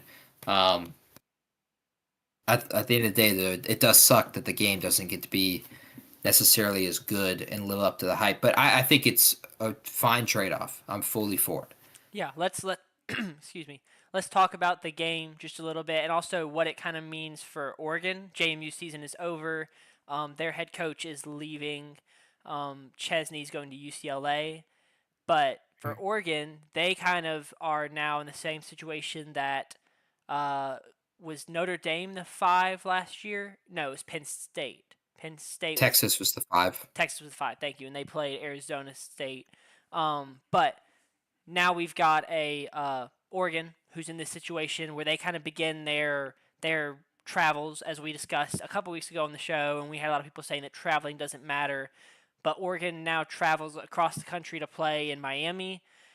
Is that right? Miami, and then if they win that game, Athens, or not Atlanta? Atlanta. Yeah. So a lot of traveling for Oregon. We'll see how they handle that. But is this the opportunity that we saw last year? Are they going to be able to take advantage of the tune-up game, the warm-up game, to really get going? Especially as guys continue to come back from injury. I believe DeCorian Moore played, and he'd been dealing with injury. So this might have honestly been a best-case scenario for Oregon. You don't play in your Big Ten championship, which gives your guys opportunities to rest up and get truly healthy. And then this week you play, like you said earlier, what a lot of people call a cupcake, and I'll call it a cupcake, and we're not going to debate that. But DeCorian Moore gets a chance to play, and which is huge. Kenyon Sadiq, and he's been dealing with injuries. He plays, so I think it's just a good warm up for a big playoff game next week, or in a week and a half, a week against Texas Tech. Can they use this to kind of trampoline and propel themselves into that matchup? Yeah, it's the first game of the new year. It'll be the first college football, really the first football you watch, assuming the Miami-Ohio State game doesn't go past midnight like we have seen before in the college football playoff. It'll be the first playoff. It'll be the first football you'll have watched in the new year. There was pushback for the TikTok we made, and I'm sure there would be more if it got to more people of Oregon is soft, that they're we were claiming that they were going to be defeated by the travel. Look, it's no joke. They have to fly if they are going to win the national championship, which they I think have the talent to do and very well could. They will have to fly 15,000 miles, 34 hours in the air. That doesn't even include being on the tarmac, loading up on the plane, getting off the plane, traveling to the hotel. That's just 34 hours in general in the air. Not to mention, their first playoff game, the one in Miami, is going to be at 9 a.m. body clock kick for them. 9 a.m. Pacific time is a playoff game for them. And I've heard that people, they'll handle that easily. And some of the people that's blowing back in the comments, Chargers this year went on the road to play what is right now a 2-win New York Giant team and played at 10 a.m. body clock kick and lost that game. The Rams, just a couple weeks ago, flew across the country to play the Carolina Panthers and lost that game and played bad in that game. So if NFL teams where the logistics of flying and travel and all of that are perfect. They do an incredible job, all 32 franchises, because they are professional, they are full-time employees, and they are excellent at it.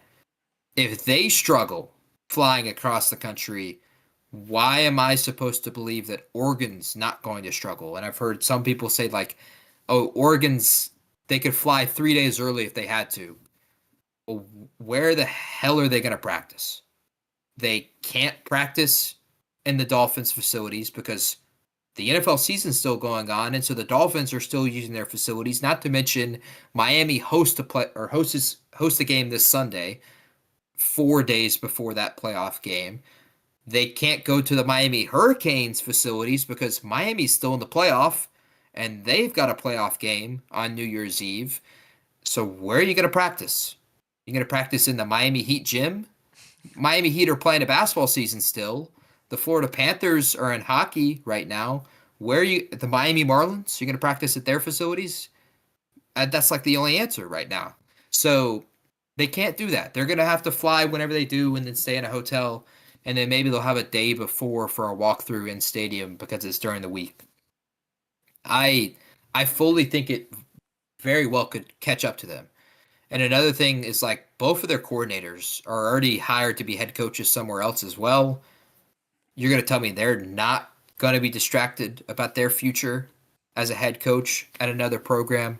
Will Stein, who's going to be the offensive coordinator for Kentucky, is not thinking about January 2nd and the transfer portal window for his Kentucky Wildcats of the future. And he's not going to focus as much on this elite Texas Tech defense. I think it very well could catch up to them. All of this travel, all of this distraction. My biggest, like, I pointed out because it's unique, but also because Oregon was the 5 seed.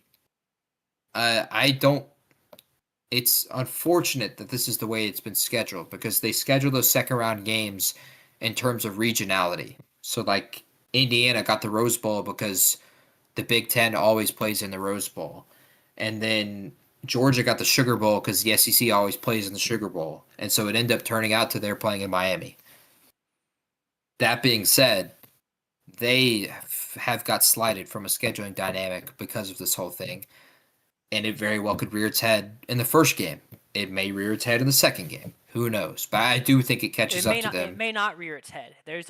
Or if it does, it may not result in a loss. But I think it will have some impact. It will be I don't know. It's going to impact the results in some way and impact their performance. It's just, can they overcome that? It's a barrier they have to overcome, is what it is. This is not like Oregon's not going to win. They're not going to make the championship because they have to do a lot of flying. I don't think that's what you're saying, and that's not what people like. That's not what we want people to take away from this. It's just, it's something that they have to look out for that not any other teams that are in this right now have to keep an eye on or monitor or prepare for or plan for. It's just something that is affecting really only them and not anybody else in the playoffs currently. Yeah. So it's just something to look at going forward for Oregon. And I think it very well could be a problem in the Texas Tech game. Texas Tech getting the week off. Oregon technically got the week off of the Cupcake game, but I think it's going to be a problem in that kind of game. And I think it has to be noted because if you asked a ton of people, if you ask Vegas, they are the fourth team that can win it all in a lot of people's eyes. Fourth on the list. I think a lot of people view them ahead of Texas Tech. Vegas agrees. They're favored in that game on January 1st. I think it's a topic that very well could rear its head. Personally, I think it will. I wouldn't pick Oregon to win the national championship because I do think this travel and the coordinators leaving for other jobs is going to cause them to be distracted and cause them to get punched in the mouth. Cool. So that is all of our college football reviews. We've got 3 NFL games to review and then 3 to take a look at for next week. So do you just want to start? I'll start with Green Bay at Chicago. I didn't do the thing where I pull the score up again. I'm selling. If you just want to put the thing up there, that's fine. Yeah, it's up there. You got it. I don't mind taking these away. Green Bay goes to Chicago in a huge game in which very well would have decided the NFC North and very well could. Right now, Chicago, if they were to win out, will win the NFC North. In fact, the only way that they can lose the NFC North right now is Chicago would have to lose out and the Packers would have to win out. In that scenario where Chicago loses at San Francisco this coming week and against the Detroit Lions in 2 weeks, if that were to happen to the Packers win their final two, they'll be the 7th seed and they will go on the road to play the Green Bay Packers. So nightmare scenario is still completely possible for Chicago. And so even coming from this game where people are talking about this game of it's Chicago's biggest win maybe this century. It is one of their biggest wins in franchise history. That it could very quickly flip the other way and flip right there on its head. I think a huge takeaway from this game has to be that Green Bay is going to be competitive with anybody, and Chicago is kind of given this game. This game, it comes down to an onside kick at the end because Chicago has 2 timeouts. We're past the 2-minute warning at that point, and they're down 16-9, and they go for the onside kick. If they don't pick it up, at best, they'll get the football with roughly 40 seconds, have to drive 90 yards, and still score a touchdown in a windy day there in Soldier Field. And so it's pretty much out of the question. But Romeo Doubs can't pick up the football for whatever reason. And because of that, Chicago is able to lead their scoring drive. They're able to force overtime and then hit the big touchdown to DJ Moore over the top.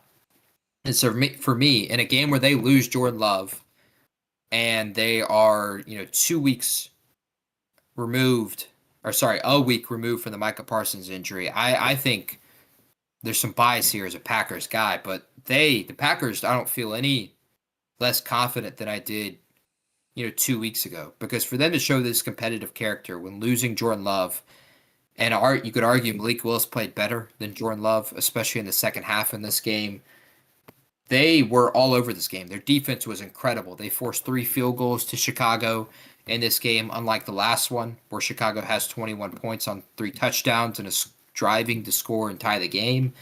They couldn't find really any offensive success in this game. Malik Willis was really critical in picking up big first downs second half, and of course leading 10 points of scoring drives.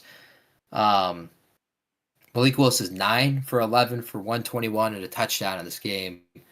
A guy who has sat the bench all year, came in critical moments last year and won them a game at the end of the year, and then won 2 games after that.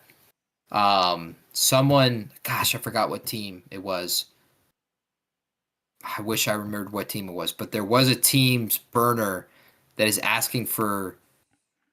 Oh, it's the Atlanta Falcons. The Atlanta Falcons were showing Malik Willis highlights from this game in a post and saying 2 years, $30 million, $15 million per year, the Daniel Jones contract across 2 years for Malik Willis to be the starting quarterback going forward.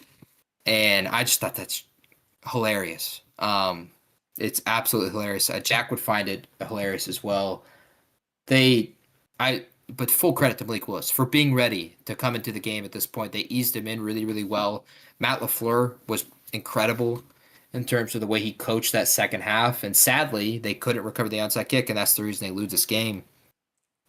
So for me, I take more from Green Bay and the Packers and the way that they played in this game. I felt like they handed it to Chicago.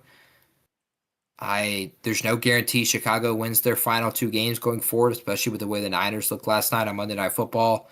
And Detroit Lions are really playing for their playoff lives in Week 18. I think it can be said of the Packers going forward than Chicago. Did you get a chance to watch this game? Do you have any feelings on this game? No, I saw the end. I saw the way it ended, and that was wild. I saw the onside kick, which was just ridiculous. And then I was talking with my brother about, averages and statistics, and I think they said something like 12% onside kicks, or like a success rate of 12%, which seemed high to me. but It's also roughly 8% okay, from what I've heard. maybe I misheard. I also know that in college football 26, we lost the national championship off an onside kick. That the other team, the kicking team, recovered. So I've got sore feelings about onside kicks. But no, I did not get it. I did not get to watch the entirety of this game. I did see the end though. I also saw Matthew Golden 0 receptions, 0 yards. I'm pulling up something now that I thought would be interesting. I've got like previous draft history, and I'm currently trying to um, kind of look at where that puts him because it's getting into, I would say, scary territory. Where the names, the guys that he's in conversations with, are not the guys that you really want to be in conversations with. It's guys like Traylon Burks. I think statistically his rookie Mhm. year, it aligns with that. It aligns with maybe Rashad Jalen Bateman, Reagor? Jalen Rager. I think actually Jalen Rager had a decent rookie season. Like I think it's getting into like really scary territory for him. And I get that his is an entirely different situation because of the way the Packers wide receiver room is built, where they have so many guys that could start for any team as a 2 or a 3, that it's Mhm. hard to get those targets. But I still think that if I'm a Packers fan and just as someone who was low on him coming into the season, it it's getting into scary territory. I'm pulling up Jalen Rager's stats now. His rookie season, 2021, receiving, he finished with 400 yards and a touchdown. Golden has yet to catch a touchdown, and I think he's around the same yardage mark. Um, but I'll double check that real quick. 2025. So Rager's at 400. Golden's at 340 with no touchdowns. With 2 weeks left to go. Yeah, 2 weeks left to go. So that's not a name that you even want to be close to, in my opinion, given how Rager's career has gone. That's not the first round pick archetype that you want to be following. Like I said, Traylon Burks, that the Titans draft pick in 2022, is another guy who had a similar, statistically, a rookie season, and he got released. He didn't even finish out his rookie contract, I don't think, with the Titans before getting released and claimed by the Mhm. Commanders, where he had the greatest catch of the season. So maybe that's the path you want to follow. But just scary stuff. I think not a great rookie year from Matthew Golden. You look back at last year and the negative conversations around Marvin Harrison Jr., and that's a different conversation altogether, I think, because Marvin Harrison Jr. was drafted fourth. Golden was drafted in the 20s, but Marvin Harrison Yeah. Jr. had 600 receiving yards and 4 touchdowns, and people were calling him a bust, and dogging on him and saying that he had been overdrafted, which its first round picks are not all created equal, but that's just an interesting story that I'll be keeping an eye on. I'm actually going to try and get this. I'm going to try and get a tweet together and kind of compare comparable. I probably will wait till the season's over because I don't want to go off for 150 or 200 in the game and then I get called out for jumping the gun there. But in a couple Mhm. weeks, I'll pull some of the guys from previous drafts, first round wide receivers who have had really poor seasons, and then kind of see where they ended up. How they ended up going, because that's the path that Matthew Golden's on right now. I think I'm going to defend Matthew in that in Marvin Harrison's case, it was usage. They were using Marvin Harrison as a guy to beat people over the top. They were not using him as a one-on-one intermediate guy. And they have, to a degree, flipped that this year. And in large part, the reason that they weren't using him that way is because the quarterback wasn't fit for that. And Kyler Murray was not fit for that. And Kyler didn't have the chemistry with Marvin. And now Jacoby and Marvin have been having better. Now Marvin's been dealing with a ton of injuries this year. He had appendicitis, had to get his appendix removed at one point this year. And he's been dealing with other injuries as well. But we have at least seen a game or two where he's popped. Most notably, the one on national television against Seattle Seahawks on Thursday Night Football. For Matthew, I think it's usage as well. When when you think of Matthew Golden and the big plays he made at Texas, you think of over the top. and really athletic catches in one-on-one opportunities. Green Bay's not using him that way. They're using him as a pure speed guy, like he's Kevontae Turpin of the Dallas Well, Cowboys. didn't he have Like a he's super just fast speed. 40 time?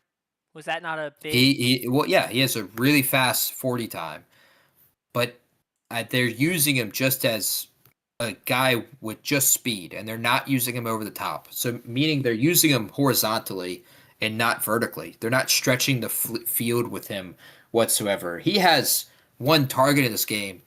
He has 2 carries in the game. They're handing the ball off to him to use him and his speed getting wide. He is a great vertical route runner. He will beat guys over the top, and they're not using him as much that way. And in large, maybe to some degree, it was because early in the year when they did try that, he wasn't able to come up with the football. And there were a few opportunities early in the year where he had shots down the field where it just was past him or it just fell through his hands. But I don't think they're using him right. I think he is one of those guys who is a extremely skilled one-on-one catcher who can make catches, elite catches. He can make the catch Treylon Burks made. He has all the capability to make that. And 2, he is a great vertical guy. The problem is, I think they already have one of those in Christian Watson. Christian Watson is that, a guy who beats you over the top, a guy who wins the one-on-one ball. They already have a guy who's also elite at one-on-one in Romeo Doubs, and so they're kind of trying to use him in a different way, and it's just not how he should be used. I think it's a usage thing. I hope they figure it out. Packers fans are starting to call it out a little bit more. In fact, I saw 2 or 3 tweets where they're showing his Texas highlights compared to the stuff that they're using in Green Bay, and it's just not the same. Yeah. It's just not the same kind of plays. Hopefully they figure it out, with these 2 years. But also, like, going forward, they may not have all of those receivers. Romeo Doubs, he might have one more year, but he might be in a contract year. I know Christian Watson is in a contract year, and so Christian Watson could sign somewhere else. I know they'd love to bring him back. Is this year 3 for Watson? But you have, or no, this is year it's 4 because he's not a first rounder. Yeah, year 4. I know he's in a contract year. I don't know about Dobbs, but I maybe he just has a chance to rise the ranks at some point, and I think it's because the talent's all there. I just think it's a usage thing, and they're not using him properly. For him to be used in this game as 2 more carries than he has targets is kind of unacceptable. That can't be you're gonna move him. Just move the damn running back if you're gonna do that instead. Because it's just a really deep room, and it's a really deep room of B to B plus. Like Dontavian Wicks is a great player. Jaden Reed, coming back from injury, is an incredible player. You can't not play him. Christian Watson's been incredible. Romeo Doubs has another one of his games where he just dominates and has a touchdown in this game as well. Unfortunately, he doesn't dominate in catching the onside kick, and it costs them the game. But I wouldn't panic necessarily on Matthew, because I do think there's opportunities for it to be turned around. I think with Matt LaFleur, if he rises the ranks on the depth chart, it'll just be easier because he's getting more volume. He's not getting the snaps that he got at Texas for a lot of their games right now. Exactly. And that was already becoming a conversation even for the Chicago Bears. Speaking of them, like with Luther Burden was a 2nd-round pick for them, and he, very early in the year, was not being used really to any degree. And then they had injuries with Rome Odunze, and they had injuries with DJ Moore. And now Luther Burden didn't play this last week because of injury himself, but for the past 6 weeks, 51 yards, 27 yards on 5 catches, 46 yards, 33 yards, 68 yards, 84 yards. He's being used. It's because the guys are getting hurt above him. And unfortunately, it hasn't happened for Matthew. So I think in large part that is what is occurring there. And it's just something that I agree. It's something to monitor going forward because it may not be fixed. He may not rise the depth chart, which kind of sucks because given the Packers having not drafted a skill position player in the 1st round for such a long time, and then they finally spend it. It's the 22nd pick It's the draft is in outside of Lambeau Field in Green Bay, and so all their fans get to celebrate it, and he hasn't popped yet. I fully understand cause for concern. It's something to monitor, but I give it time. I would hope that they change the way that they use him as well. Yeah. A quick stat correction for anyone who fact checks me. I read Harrison's 2025 stats. 2024, his rookie season, he finished with almost 900 yards and 8 touchdowns, which further proves my point. I just didn't want to get called out Yeah. for that and not having corrected myself. So yeah, it's something to keep your eye on, and we'll definitely be talking about it. Just because we talked about Matthew Golden a lot, because the NFL draft was kind of a first big moment for our show, and we talked about Matthew Golden a lot, and had a lot of discussion about him, and we'll be getting ready to gear up for that. Any other takeaways from this game? The big ones we'll talk about when we preview the other games going later. Cool. Well, in that case, let's go ahead and move on. Jacksonville at Denver is up, so you go and take it away. Yeah, the big shock of the weekend. It was the best game on paper for Sunday in a weekend where Thursday night had the electric game between the Rams and the Seahawks. Saturday had the big game with the Packers and the Bears. Phillip Rivers was starting on Monday night. Sunday, there was really only one game that was huge of note, and that was this one, Jacksonville and the Denver Broncos. And it was the shock, I would argue, of the weekend. Even with the incredible games we had in Seattle and Chicago, Jacksonville goes on the road and they beat the Denver Broncos, and they control a lot of their destiny going forward. Jacksonville controls their destiny entirely to win the AFC South. If they were to win out, they will win the AFC South. And if Houston wins out and Jacksonville stumbles against Indianapolis or the Titans, then it'll be Houston. But Jacksonville pretty much controls their destiny towards potentially, at worst, the 3 seed, but maybe the 2 seed if Los Angeles, the Chargers, were able to beat the Broncos in Week 18. And so everything has changed very, very quickly. And that's something I love about the NFL is that the seasons and the outlooks change dramatically with a week to week. 3 weeks ago, the Cowboys beat the Chiefs on Thanksgiving, and all of a sudden it's, oh, okay, the Cowboys might make a run at this thing. If they're in the playoffs, they're dangerous. Well, also 3 weeks ago, no one was talking about the Jacksonville Jaguars. Those have completely flipped on their head. Dallas is eliminated. Jacksonville is in line for the 2 seed or 3 seed. And the way that they did it was truly, truly impressive. They scored 34 points on the Denver Broncos. Trevor Lawrence was sacked 5 times in this game, so they weren't able to protect him. But he goes for 279. He has 3 touchdowns. He doesn't turn the ball over. They only rushed for 81 yards.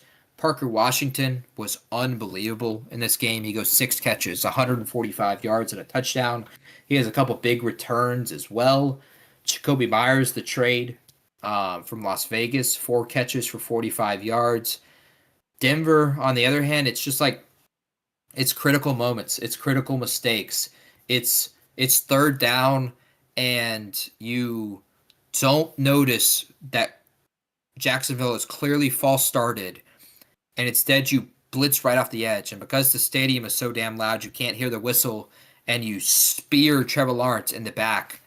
And because it was technically after the play, the false start that would have made 3rd and 6, 3rd and 11 is a first down because of a personal foul by Denver, and Jacksonville scores on that drive. It's bonehead mistakes like that really cost them in this game, because Jacksonville starts out the way Denver would want. They go 3 and out on their first 2 drives, and then finally they're able to turn it around. They score a touchdown drive, end up scoring 17 going to the half. They have the lead. I think turning point in the game is the way Jacksonville started the second half, and it was purely dominant. Denver goes out, ties the game at 17 all to start the second half, and then these are the 3 drives for the Jacksonville Jaguars, again, against this Denver defense on the road. 9 plays, 75 yards, touchdown. 4 plays, 80 yards, touchdown, and a field goal after Denver has a fumble. I have a really critical stat. So this is, in the past, Denver had won 12 straight games at home under Bo Nix and Sean Payton. In those 12 games, This was the opposing quarterback at Denver. They were, of course, 0-12. They threw for they had total yards, not just throw. Total yards was 226. Their touchdown to turnover ratio, that includes fumbles and interceptions, was 13-16, and a passer rating of 69.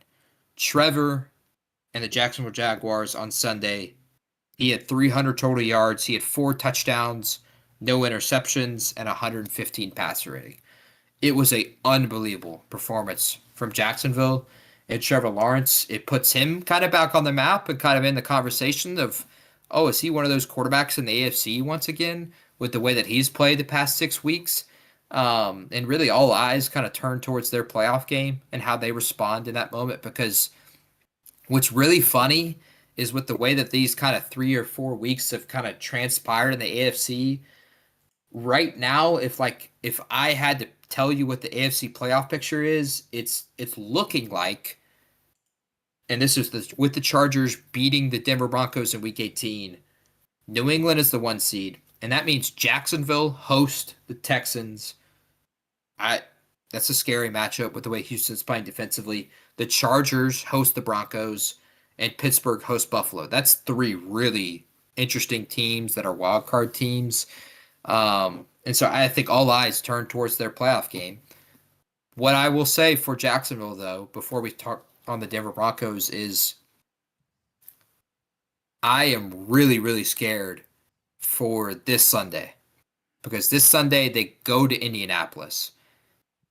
And if there's anything I've known from Jacksonville the past 3 years watching them, and that's under 3 different head coaches, is that they're not unsusceptible to just stumbling and falling on their butt when everything's in front of them. They were 9-3 at one point 2 years ago. They finished 9-8. They missed the playoffs. They are very susceptible to stumbling, and so I hope they take full focus into this game, like they have in other big games this year against the Indianapolis Colts, and don't go out and lose to 44-year-old Phillip Rivers. That cannot happen, because if that happens, the AFC South is all in question. The playoffs are not in question, but the AFC South is in question, and very quickly you're going on the road in the first round. Did you catch any of this game, Sanders? No, I did not. But I'll go ahead and take Jack's part here and talk about the Broncos defense giving up 34 Sure. and how overrated they are. Something that, since he's not here and you are not as much a Broncos hater and questioner as he is, I'll do my best to kind of share some of his sentiments about the underperformance. But back to me after that Jack rant real quick about how overrated the Broncos are. It's kind of funny because it almost feels like the Broncos looked at their schedule beforehand and were like, all right, here are the teams that are going to be good in 2025. Let's have our best games against them. You hold the Bengals to 3 points, right? You beat the Eagles, hold them to 17 points. You beat the Cowboys. The offense shows up for that game. Hold the Texans to 15 points. I think the Texans were AFC South favorites coming into the season. Yeah. Beat the Chiefs. You hold them to 19 points. It's just funny because no one told you or told the Broncos that this is not going to be what you expected from 2025. You give up 32 points to the Giants. The Giants were they just drafted a quarterback. They were expected to finish last in the NFC East, I believe. Just funny stuff like that. You give up 26 points to the Commanders, and you give up 17 to the Raiders, 34 to the Jaguars, who were not supposed to be in contention for the 1 seed. Just really kind of ironic that it feels like the Broncos have shown up against in important games. I mean, that the Kansas City game was very important, and every win they've gotten has been an important game. That Eagles game they got the win in was a huge and very important game. But it just feels like a very odd season from the Broncos and the way that defense is played. But I'm certainly not gonna give up on it. I still think it's a top 5.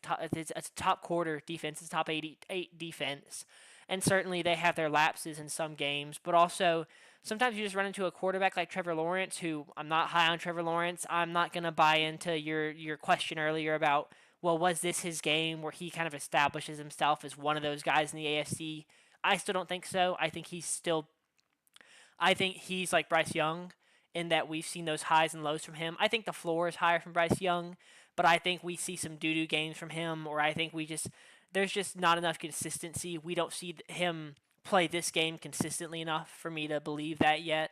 And he's at the point in his career where it kind of starts to become hard to believe that he's going to learn or he's going to develop that consistency, that he's going to become a Josh Allen or not Justin Herbert. I'm not going to do that to you, but one of those guys who game in, game out can be the guy who's going to go get you the win. He can do it, but I don't think you can count on him to do that yet. I think for him, what has cost him has been just situations around him. Urban Meyer, the first year. His second year, they make the playoffs. They win a playoff game. They're competitive with Kansas City. His third year, he gets hurt late in the year, and he was never the same with his ankle injury that he had on Monday Night Football. And then last year, he was hurt much of that year as well. And so I feel like he's finally healthy, and he's playing a lot better because he is finally healthy. But I don't necessarily disagree that he is susceptible to bad games. That being said, he's not Bryce Young. He's much better than Bryce Young. That was not intended to be a dig. He has just 4 Bryce Young games this year, compared to Bryce Young. I think he has 9 now. Which shout out 9, JJ McCarthy. Lawrence is projected to at this point be a 4,000-yard passer. He's going to have 29 touchdowns, 12 picks, give or take. I think you look at the playoff picture, and who are you going? I know my answer because I know what I believe in, and that's playoff wins and playoff experience. You look at the playoff picture, it's okay. C.J. Stroud, he's won 2 playoff games. Josh Allen, who's won playoff games before, but other than that, it's okay. Is 42-year-old Aaron Rodgers going to turn back the clock and win a Super Bowl? I don't know. But you have Justin Herbert, who hasn't won a playoff game, and you've beat him. You just beat Bo Nix in Denver on the road, and they haven't won a playoff game. And Drake May and the Patriots, if they're the 1 seed, they've never won a playoff game either. And we'll talk about them in just a second. But I think they have to feel like you have to have a ton of confidence. The only thing that's going to hold them back is I wonder if they'll have the playmakers because Travis Hunter isn't there, because Brian Thomas hasn't been great. For Parker Washington to go for 145 yards, I don't think that's repeatable and sustainable. They're going to have to continue to turn over the football like they have this year. And then how will Liam Cohen handle a playoff game in a playoff environment? How will he play call in a playoff game in a playoff environment? He's done that in Tampa Bay. They've been to playoff games before, and they've won playoff games in Tampa Bay. But now it's different because you're a head coach. On the Denver Broncos side, like you were saying, Jack would then come back and very quickly say, okay, I was right. They are frauds. They're not as good as you may think. They still control their destiny to the 1 seed. Win out. They're the number 1 overall seed. And for me, that's the only thing I think that matters. If they're the 1 seed, it's going to be really hard to go win at Denver in a playoff game. Now, it just literally happened on Sunday in what was kind of a pseudo playoff game against the Jaguars. But I think with the bye, they get the week off to prepare for that first team. And then if they're able to win that game, the AFC Championship is their second game in 2 weeks versus another team's 4th game in 4 weeks. Because you have the end of the season, wild card round, divisional round, championship game. So maybe they're better rested. So I think they got to get the 1 seed, which means they got to win in Kansas City on Christmas. You can't stumble there against, I don't know if they're going to start Aludikin or Buchler from the Bills. It'll be one of those 2 guys. But it's 2 names that no one has ever heard of except for me and the diehard NFL fans that just know way too much. And then Week 18. If they have to handle the Chargers. That's going to be the playoff game. It may end up being a Sunday Night Football game because it'll decide the division. Early thoughts, do you trust your Chargers in that game? See, going forward? I think that I don't know why, but I feel like the Chargers are the one team I'm a fan of that I cheer like you do, very pessimistically and like realistically. There's very little like over enthusiasm. I still just don't see this offensive line as fantastic as Justin Herbert is, and I don't see how you can watch him and what he's doing and still be like, but he doesn't win a playoff game. Like the dude is incredible. But that offensive line, But he hasn't been incredible in the playoffs. yeah, yeah. Small sample size, 2 games.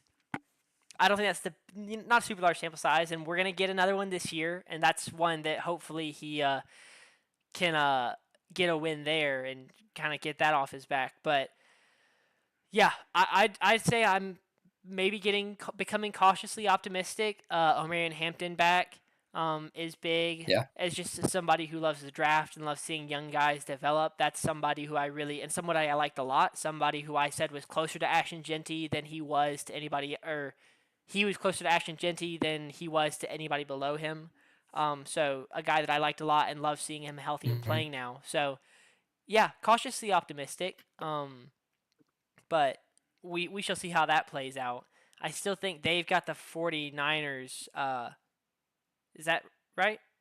No. Chargers host the Texans on Texans, Saturday. thank you. A different game. We're previewing both those games, so I got them mixed up. But yeah, any other takeaways from this game? No, let's move because we'll be talking about at one of these teams in our next game and in the pyramid. Yeah, Patriots at Ravens. The New England Patriots were able to respond to the bad loss last week in which they gave up 5 straight touchdowns to the Buffalo Bills. They go into Baltimore. It's Sunday Night Football. You know, Bakemas is still going on. Bakemas had a road game. They did it in the hotel that day. But it was Victory Monday for the New England Patriots. They're able to respond in the second half. Lamar Jackson is hurt early in the second quarter, or late in the second quarter, I should say. And Tyler Huntley, Snoop Huntley, has to come in. There's a ton of questions on the Baltimore side, but I want to lead with the winners, and that's the New England Patriots. Did you get to watch this game? Just yes or no? Well, I advise you to just go back and watch highlights of this game because I really think this was, because it was on national television, the coming out party for Drake May. If people didn't give up on this game, because early in the game, their first drive for New England, they get down the field and Drake May throws a pick at the 2-yard line. And then another drive, 2 drives later, if I'm not mistaken, he fumbles it from a strip sack. From that point on, and really in every other play in the game, he was terrific. He was 31 for 44 for 380 for 2 touchdowns. He was great on the ground as well, 10 for 25. They had no running game. Ramondre Stevenson goes 8 carries for 51 yards. Travion Henderson is knocked out early in the game with a concussion. 5 carries for 3 yards. He ends up getting tackled and falls right on the back of his head and gets knocked out of the game. The New England receivers, what a showing from Stephon Diggs. 9 catches, 138 yards, and I want this to be noted because they are historic, what Stephon Diggs and Drake May are doing.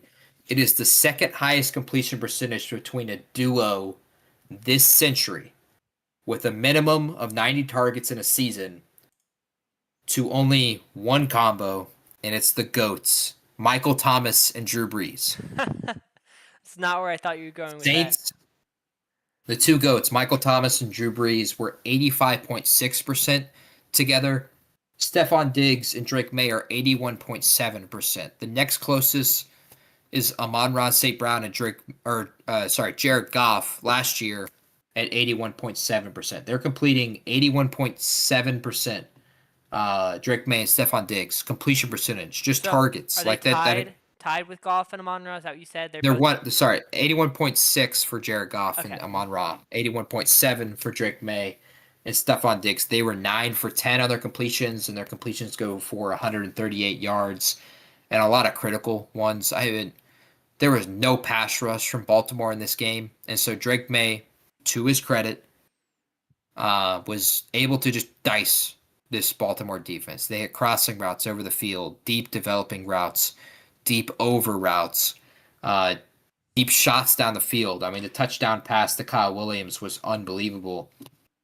I would just go turn on a 5 minute highlight because it may change the way you think about Drake May. I know it would change the way people in the league thought about Drake May. Like I know a ton of people have felt because they haven't watched all of the Patriots games. Well, is Drake May really in the MVP conversation? Yeah, with the way he played on Sunday Night Football, fully so. Now I will say New England was handed a gift in this game, and Baltimore was terrible. Uh, but when you're given a gift in the spirit of the holiday season, take the gift, open the gift, and celebrate the gift. Because Lamar Jackson getting hurt helps the Patriots in this game. But Baltimore was terrible in key moments. It doesn't feel like you saw this play, but there's a critical play at the end of the first half. It's 10-10. There's 14 seconds left. Baltimore has the ball on their own 20-yard line, give or take. Snoop Huntley completes a pass to Mark Andrews, and Mark Andrews, while being tackled, tries to do a Travis Kelce and throws the ball, trying to backward lateral it to Zay Flowers, and it's immediately picked off by a Patriot defender. And if not for a terrible roughing the passer call on New England as Snoop Huntley threw the football, New England would have had the ball with 7 seconds left, able to kick a field goal right before the half. It's tremendous undiscipline. What are we thinking? Go look it up right now. You need to just go see it because it's unbelievably stupid what Mark Andrews did in this game. The other things that have cost him, Derrick Henry scores a touchdown in this game with 12 minutes and 50 seconds left. 12 minutes, 50 seconds, Derrick Henry scores a touchdown. At that point, Derrick Henry has 18 carries for 128 yards and 2 touchdowns. That is averaging 7 yards per carry. He's got 2 touchdowns on the ground. He is dominating the New England Patriots. His last touch in the game is with 12 minutes and 50 seconds left on that touchdown run. Derrick Henry does not touch the ball the rest of the game. It gets worse. He's not on the field the rest of the game. In a game where Lamar Jackson gets hurt early in the second quarter, Derrick Henry is not on the field for the last 12 minutes and 50 seconds in which Baltimore had 3 drives with the football. What are we doing? That's coaching. That's discipline. What in the world is happening here? That can't happen. And so, to cap it all off, New England is able to score 2 touchdowns. They're able to take a 28-24 lead. And then Baltimore completes a pass to Zay Flowers over the middle with roughly 1:58 left. Zay tries to make one guy miss, and Chason of the New England Patriots comes up from behind and punches it out, and we have another Zay Flowers fumble in a critical moment.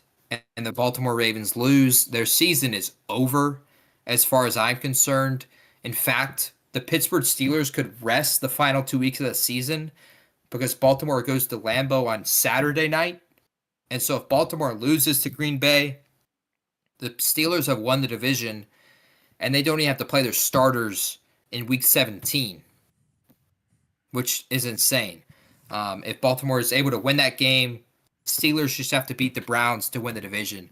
It's a failure of a season, a complete failure. I understand the Lamar Jackson injury has hindered them a ton this season, but it's not the first season he's done this. He's had multiple years where he's had injuries, and he's becoming kind of an injury-prone quarterback. In fact, even over the last 7 weeks that he's played, he hasn't had a single week where he hasn't missed a practice, at least once during the week.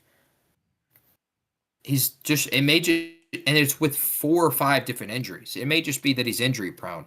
This is not the first time. We're also talking about Derrick Henry and his usage as well.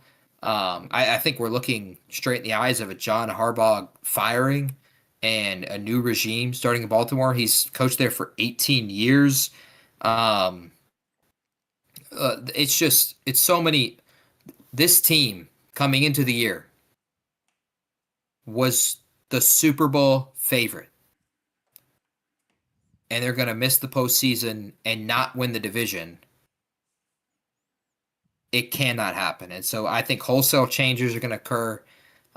It seems like if Lamar isn't going to get back to full health and he's going to continue to have injuries, that he's just going to become a pocket passer.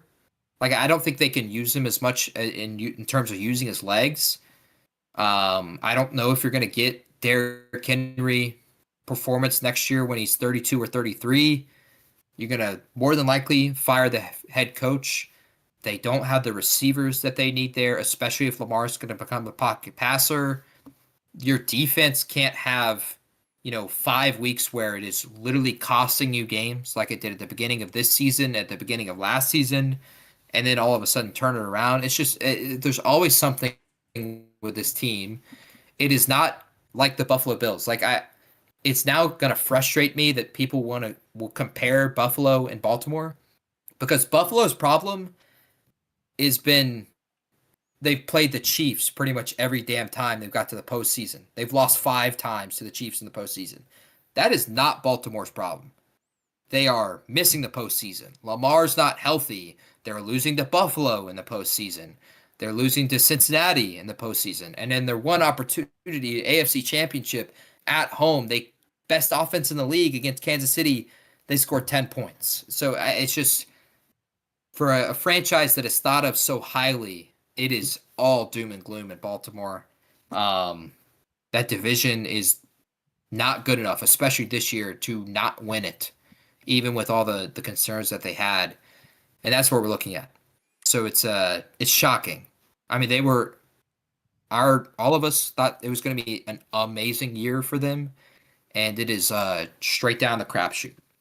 Yeah, sorry if I've been a little distracted. I was trying to find something super, super important, and by that I mean going back for the receipts of when I wanted to talk about that Stephon Diggs signing as a big deal, and you and Jack dogged on it and were like, "That's ridiculous.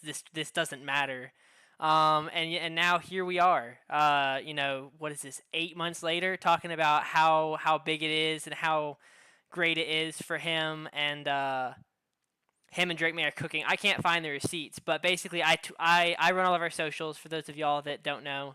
Maybe I shouldn't have doxed myself. I don't know. I try to keep my personal opinions off of the technical foul stuff, but I tweeted something.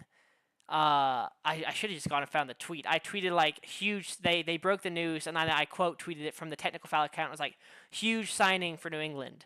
And Jack and JP were like, why are we saying this is a huge signing? Like, it's not.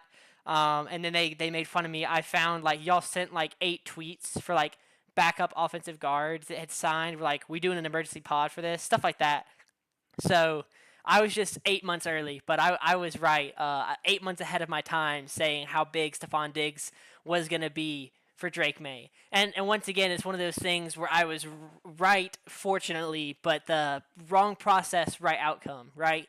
Like, the reality is Stephon Diggs is a 30-something-year-old guy coming off an ACL tear. Like, I got there, but I probably shouldn't have had that prediction. I just somehow stumbled upon the correct prediction. Kind of like me with my Panthers prediction, or the Broncos. I had Bo Nix taking a step forward in year 2. He has not necessarily done that. Instead, it's just been wild games, kind of like Kansas City Chiefs kind of luck, and great defensive play. So got there. I just wrong process. Yeah, you also called for an emergency pod for the Geno Smith signing with the Las Vegas Raiders. I still stand by that one. I had great reasoning. I said that it didn't make. I actually was right about that. I said it did not make sense for the Raiders to sign Geno Smith. They were not a good enough team to bring in a veteran quarterback to try and win. And I've been proven to be correct. I said that I was like, I want to talk about this because it's perfect for the Seahawks. I think it made a lot of sense, and it made no sense for the Raiders. So I was right about that too. And Raiders are picking up a win this week or next week, and they'll avoid the 2-win season. They play the Giants, the Chiefs in their final 2 weeks, both at home. I think what it is. I want to address the chat. Yeah, we can adjust in a Go second. I ahead. think what it is I feel like because I predicted the Raiders to go 2-15 in our preseason show. I think what it is I am like the guy who's like, oh, I've got a couple bucks. I'm gonna put together a parlay, 18 legs, and then it hits, and I just like feel like that's what I feel like. I feel like I was just kind of like, I feel like the Raiders are gonna go 2-15. I feel like I put together a 15 leg parlay on vibes, and it's gonna hit. That's how I feel with the Raiders and the Broncos and Geno Smith and Stephon Diggs. Like these are all things that I just like. I just have a great vibes when it comes to NFL predictions and discussions. I did predict the Colts to go 8-9 or 9-8, so maybe that's where the buck stops. But in the chat, the puts, also known as Chromie, said 9 is basically Lamar. So he does have that going for him. Injury prone. That's kind of all that's holding him back, it seems. And then he also said the Patriots are crazy overrated, which I don't really know. I would have to, pull a Josh Payton and ask, what are they rated? Chromie, what would you rate them? That's always my go-to. And then Good question. them and the Giants have the same amount of wins against teams over 500. Fair, fair. But I do think you watch the Patriots, and they're a really good football team. I think we talked about that coming out of the Bills show is not really expecting them to struggle, kind of rebounding and recovering from that devastating loss because they are just a really, really good football team. I think there's two parts to it. One, they're a really good football team. There's no other way to put that. Like they've played a weak schedule, but they haven't played the Texas A&M Aggies schedule. Like NFL teams, I think are still more competitive than the bottom feeder teams in the SEC would be with a top tier team as well. I they I they responded really well. And I think that is a huge step in the right direction because that was Drake May's first game-winning drive and fourth quarter comeback. And so he has never been in that scenario until last week with the season on the line and stuff mattering until last week against Buffalo and they failed. Well, this week they were in that same spot down 10 in the fourth quarter and they responded. And so that's going to help them going forward is having that kind of moment. And so hopefully, maybe the New York Jets or the Dolphins test you a little bit the final 2 weeks and you can have another one of those moments.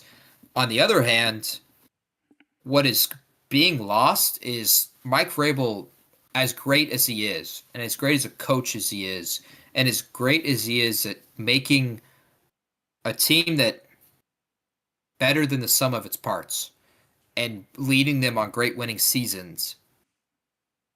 He's won playoff games, but he's also had really bad defeats in playoff games. He has been the number one overall seed and lost in his first game, and that is completely on paper a possibility for New England. If they are the one seed, they'll lose that first game. He has lost critical games. He lost to Baltimore at home in a divisional round game as well. So while he's won the big games, which I think may help them, maybe not being the number one overall seed could help them in that he has two really, really good wins on his playoff resume. One of them being winning at Baltimore when they were the number one overall seed and going to the AFC Championship, and the other one being ending Tom Brady's career in New England and winning that game in New England. Those are two really big wins and really big playoff wins. So it'll be, I think there's some Jekyll and Hyde, some cat and mouse to both of those, and we'll see what we get. I know I've been saying for a month and a half that it feels like it would be more advantageous for New England to be the number one overall seed, but maybe it will be more advantageous for them to be the hunters than the hunted. Yeah. That very well could be the case. Yeah.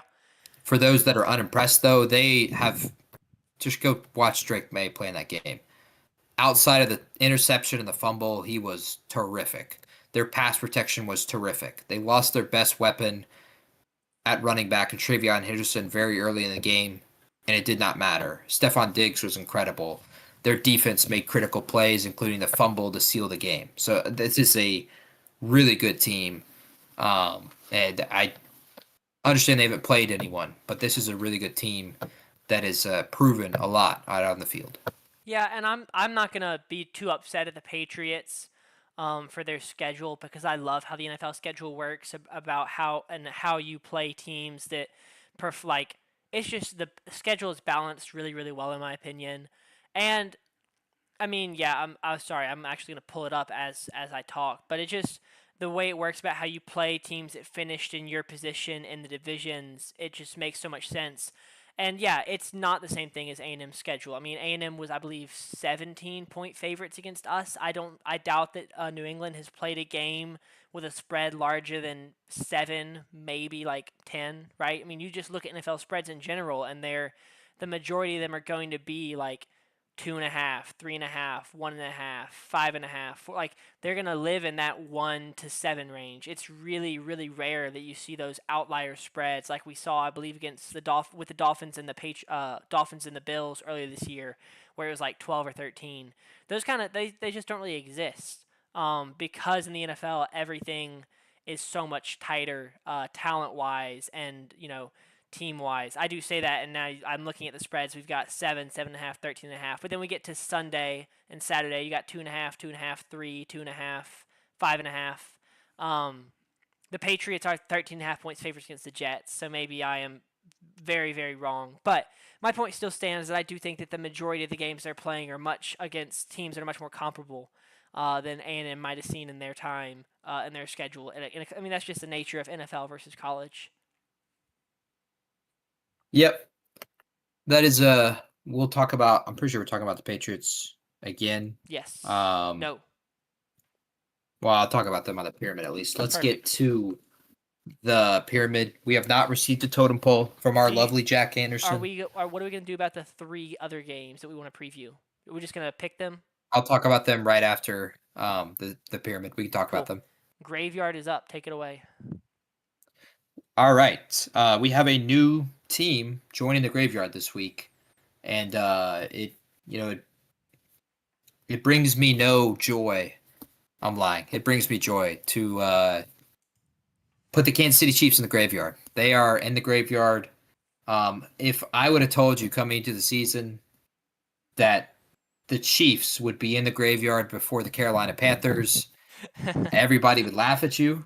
Panthers fans would not. Panther fans would not. Panther fans would be. Panthers fans would believe it. They would have. Yeah. They've done a great job every single week. I don't know if you've seen this tweet. There's a tweet like a meme format of John Daly and Tiger Woods talking on a putting green, and Tiger is like all professional and looks the part, and John Daly's got his big belly and he's smoking a cigar. Yes, I think and he's wearing a bright blue shirt. And every single week, Panthers fans have tweeted that with the Panthers logo on John Daly and the Chiefs logo on Tiger Woods, and the records have just been like really similar all year. Panthers fans would not be surprised by this whatsoever. They've been really high in their team, but I pretty much everyone in the NFL would be surprised with the way that this has gone. Kansas City is our newest team in the graveyard. Sadly, they are joining what is now a list of. We have now 13 teams in the graveyard. So a bunch of teams left, but more teams to follow, especially with 2 weeks left in the season. I think a ton of teams will be on Graveyard Watch next week. None are on Graveyard Watch this week, though, as there are no teams left off, and that will move us into Tier 6. And starting with Tier 6, we have a new team dropping down to Tier 6, and that is the Dallas Cowboys. Sadly, their season is over from a playoff perspective, but I don't think this team is dead by really any means. I think they're going to play with a lot of heart and a lot of fight these final 2 weeks, albeit against the Commanders and Giants. And they deserve to still be on the pyramid. They've struggled this season in a ton of games defensively, and they had that struggle again against the Chargers. Justin Herbert throws for 300 yards. He was terrific. Omarion Hampton has a great game. Dallas loses the Micah Parsons trade. I would argue, personally, because they really tanked an MVP level season from Dak Prescott. You hope that you could continue to get that going, that kind of play going forward.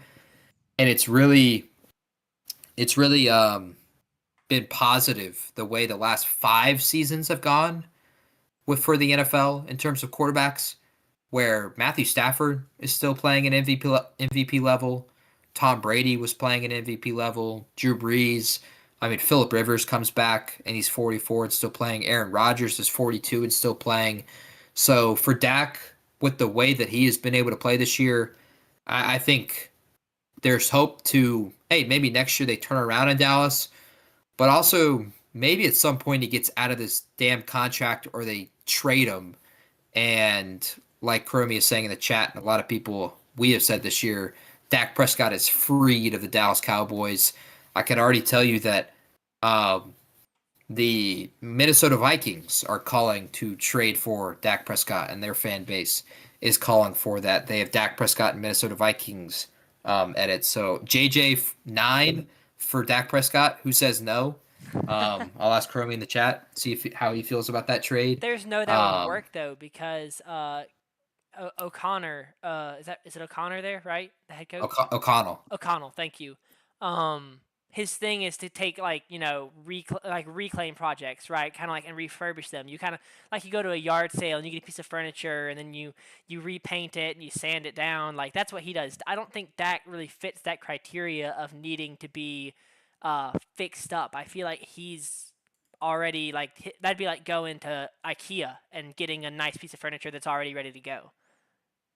Maybe with what he's going to deal with on Christmas Day with Max Brosmer, I think he would probably sign up for Dak Prescott going forward. We shall see. Free Dak. Hashtag free Dak. The Colts stay where they are. I thought they were really competitive in this game. Like, for them to move the ball offensively the way they did against Robert Saleh, and I don't care what pieces are missing on that defense. For Phillip Rivers, to play like that on the brightest stage, and yes, potentially his final pass in the NFL is a pick six, which who would have thought that, that might be a trivia question going forward for Phillip Rivers. But they played really well offensively. Of course, they were terrible defensively. Brock Purdy had 5 touchdown passes. And then Tampa Bay and Carolina. I think of course, Carolina fans would argue, oh, why the fudge are we with Tampa Bay Buccaneers? And the answer is, because they're on the same tier, they would be a pick'em on a neutral field. And so if Carolina's at home, let's say they have a 3-point advantage playing at home. Well, what was the score of Buccaneers-Panthers? Panthers 23, Bucks 20. The pyramid got exactly what it expected. And so there should be no movement between the two teams. And that's why they'll stay where they're at. Right now, Carolina, it does not matter what happens this week. They can win this week. And as long as the Buccaneers beat the Dolphins in Miami, which given the way Cincinnati performed, I think you think that's likely with Quinn Ewers starting another game. Week 18 decides the division between Tampa Bay and Carolina, even if Carolina beats Seattle this weekend. So that it's a critical game, Week 18, and will be must-see television in Tampa Bay. Moving on to Tier 5.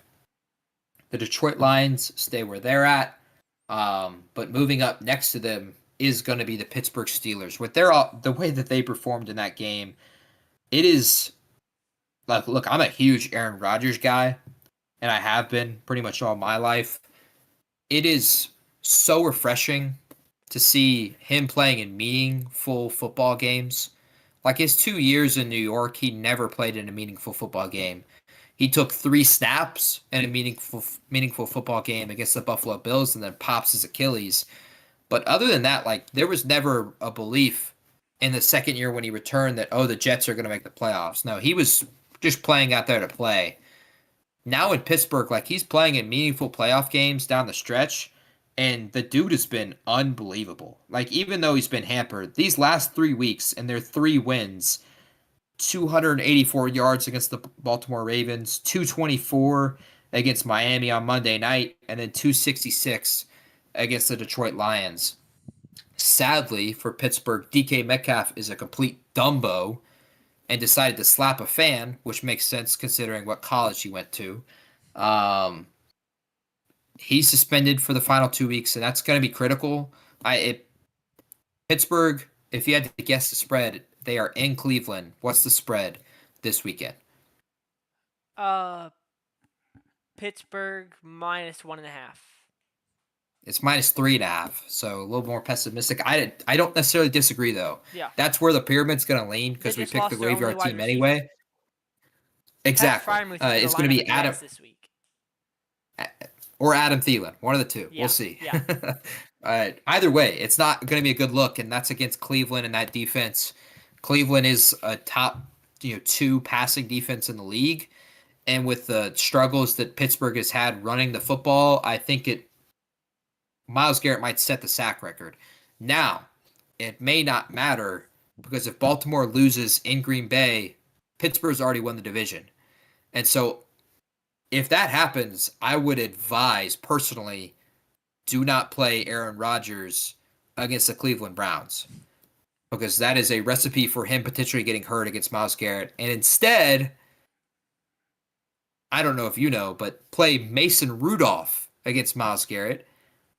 And yes, if you can There's remember no the way last time Mason Rudolph started a game in Cleveland as the Pittsburgh Steelers quarterback, we could see something like that where Myles Garrett gets to set the sack record against Mason Rudolph. That would be incredible. But Baltimore has to lose to Green Bay for that to happen. And speaking of Baltimore, they're on tier 5 with their performance.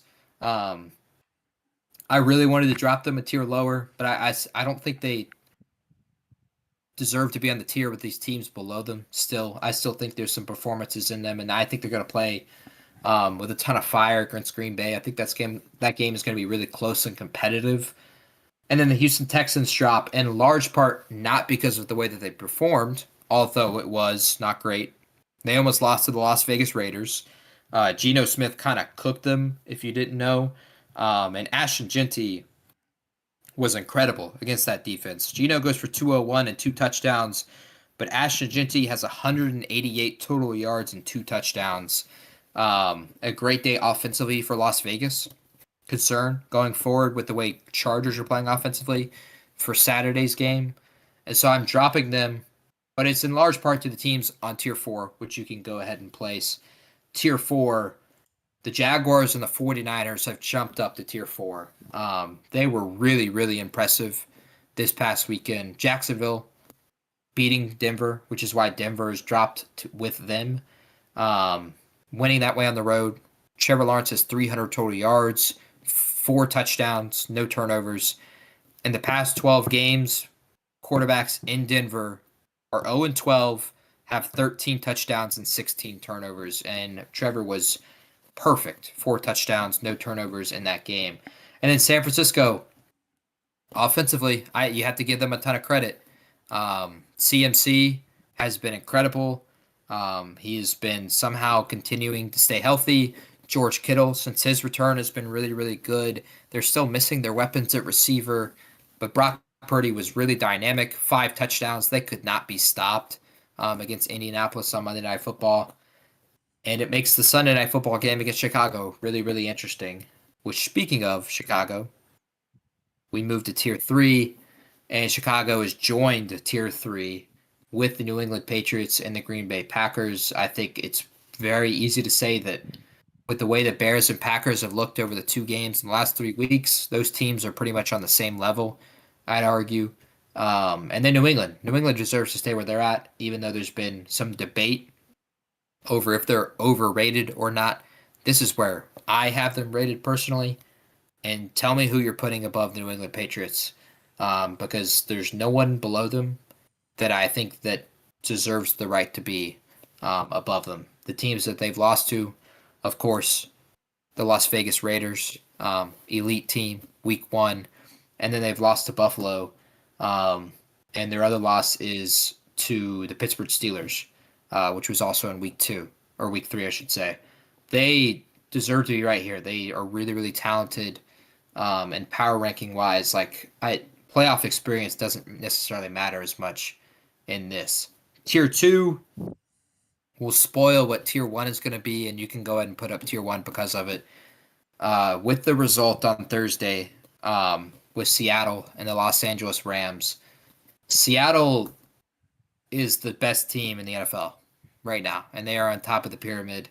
In the 2 games against the Rams, the first one, Sam Darnold has 4 turnovers, and yet they had a game-winning field goal opportunity that was missed. In the second game, he's terrible for the better part of 3 quarters, and yet they lead a 16-point comeback, force overtime, and complete a 2-point conversion to win the game. Seattle, I think, is better than Los Angeles, and so because of that, they deserve every right to be at the top of the pyramid, and that is your pyramid for week 16. After week 16, we got 2 more weeks to go. Yeah, I would call it the week 17 pyramid, right? Because it's Week like 17, yeah. because like think about the AP poll, it comes out and it's the week 2 rankings and it's going into week 2. So I would call it the week 17 pyramid, but that's not super important. One thing I wanted to, so this isn't a critique, it's more just a talking point. So you talked about the Cowboys, Dak Prescott, him leaving, him staying. A lot of conversations about that. You're a State guy, you're a Dak guy, as am I. But also, I was just curious. It feels like Dak hasn't really ever put together back-to-back seasons like this. He's had MVP caliber seasons before. I would say 2023, threw for nearly 5,000 yards and 39 touchdowns, only 11 interceptions. He's had other great years. 2021, 4,700 yards, 38 touchdowns, 11 interceptions. But it feels like it's always like he's going to put together a season that in a down year could win MVP, and then next year he's going to be like he'd be like QB 13 through 17, QB 13 through 21. And I don't know if you would agree with that. I'm just going to kind of rattle through what I'm talking about. So like his rookie season, 26 touchdowns, 5 interceptions, 4,000 yards. Year 2, I would call it a step back, 22 touchdowns, less touchdowns, more picks. Year 3, step back up, more touchdowns, less picks. Year 4, he adds some touchdowns, but also throws a couple more picks. Year 5, I believe he has an injury. Year 6, 38 touchdowns, 11 interceptions. Then he steps back, 28 touchdowns, 17 interceptions. Step back up, 39 and 11. Injury, 11 touchdowns, 8 interceptions. And then this year, 28 touchdowns, 10 interceptions. It just feels like he hasn't really ever put together back-to-back years. And maybe there's something desirable in that consistency. I mean, he's never gone 2 bad years back-to-back either. But I don't know what your thoughts are there. I think a lot of it's explainable if you just go through them. Yeah. Like for him to perform the way he did his rookie year, and for them to be the number 2 overall seed, and the only reason they lose is because they lose a tough one to the Green Bay Packers, and Aaron Rodgers was terrific down the stretch. That's the only reason they lose that game. He was unbelievable his rookie year.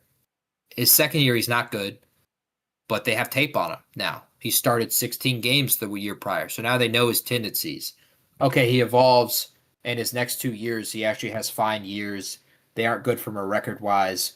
The 2020 year, it feels like, okay, now he's finally made it's his 5th year. He's signed already his contract, his second contract. He has the brutal ankle injury. That's the COVID year. He comes back 37-10 from that. The following year, I think personally, is due to the head coaching hire and the new play calling. That's Mike McCarthy's first year, if I'm not mistaken. And that's a change in play calling. That's a change in system from Jason Garrett and others. And he also misses games that year. He only plays 12 games. The following year, he's finally, comfortable with Mike McCarthy, and he has this MVP year. They're the number 2 seed, and then they get shocked by the Green Bay Packers. Then he was hurt again last year. And although he was not good in those 8 games prior, I think there's stuff to explain it. Yeah.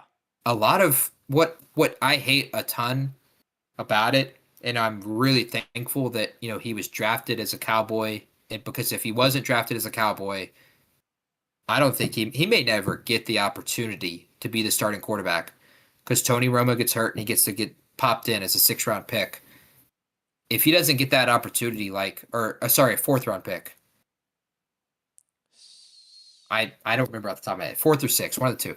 I may have just double crossed myself. I think Anyway, it's sixth. I think it's sixth round pick. Hold on, I can tell you. Fourth. Oh fourth crap! round pick. Wow. Fourth round pick. Wow. Yeah, Fake okay. fans we I are, was I right in my guess. judgment. No, it's fine. Because he was given that opportunity, like he got to show up that he was a starter, got a second contract, got paid so much money, which he has earned every penny with everything that he's gone through, everything that he's given back to community, to his family, to Starkville, to state. I would never be more thankful for that. But for the better part of the 5, 6 years now, it has been. I don't put too much blame on him, and I hate how much the national media puts blame on him. But it's because he's a Cowboys quarterback. But it's Jerry flippin' Jones. It's Jerry. It's the head coaching hires. It's hiring head coaches that you can control and that don't have, vocal leadership abilities and Jason Garrett and Mike McCarthy and now with Brian Schottenheimer. And although the locker room was great this year with Schottenheimer and wins, he's not the vocal leader. You're trading away Micah Parsons. What are we doing here? You are delaying so many times, delaying contract extensions with CeeDee Lamb and Ezekiel Elliott and Dak Prescott 2 different times, and now Micah Parsons, that you are disrupting relationships within the building. You're disrupting the locker room culture. You are having CeeDee Lamb actively essentially say, just pay them, and still you won't pay them. And that's just angst between your owner and your locker room. So I get it. He's had poor seasons, but I don't think a lot of quarterbacks could handle and go through and still be successful with that kind of owner and that kind of organization. I think that is a testament to Dak Prescott and his career so far. Cool. Other than that, love the pyramid.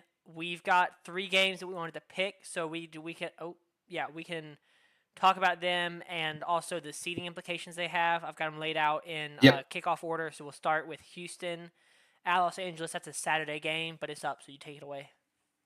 Yeah, we got 3 games. We're not going to dive too much deep into X's and O's. I mean, you can give a few things, but we know at this point pretty much who these teams are. Texas and Chargers play on Saturday. These are the implications for both teams. For Houston can win the division if they win out and the Jaguars lose one of their final 2 games to either the Colts or the Tennessee Titans. Otherwise, Houston is the 6th seed if they win out and the Jags win out and the Bills win out, which is pretty likely at this point.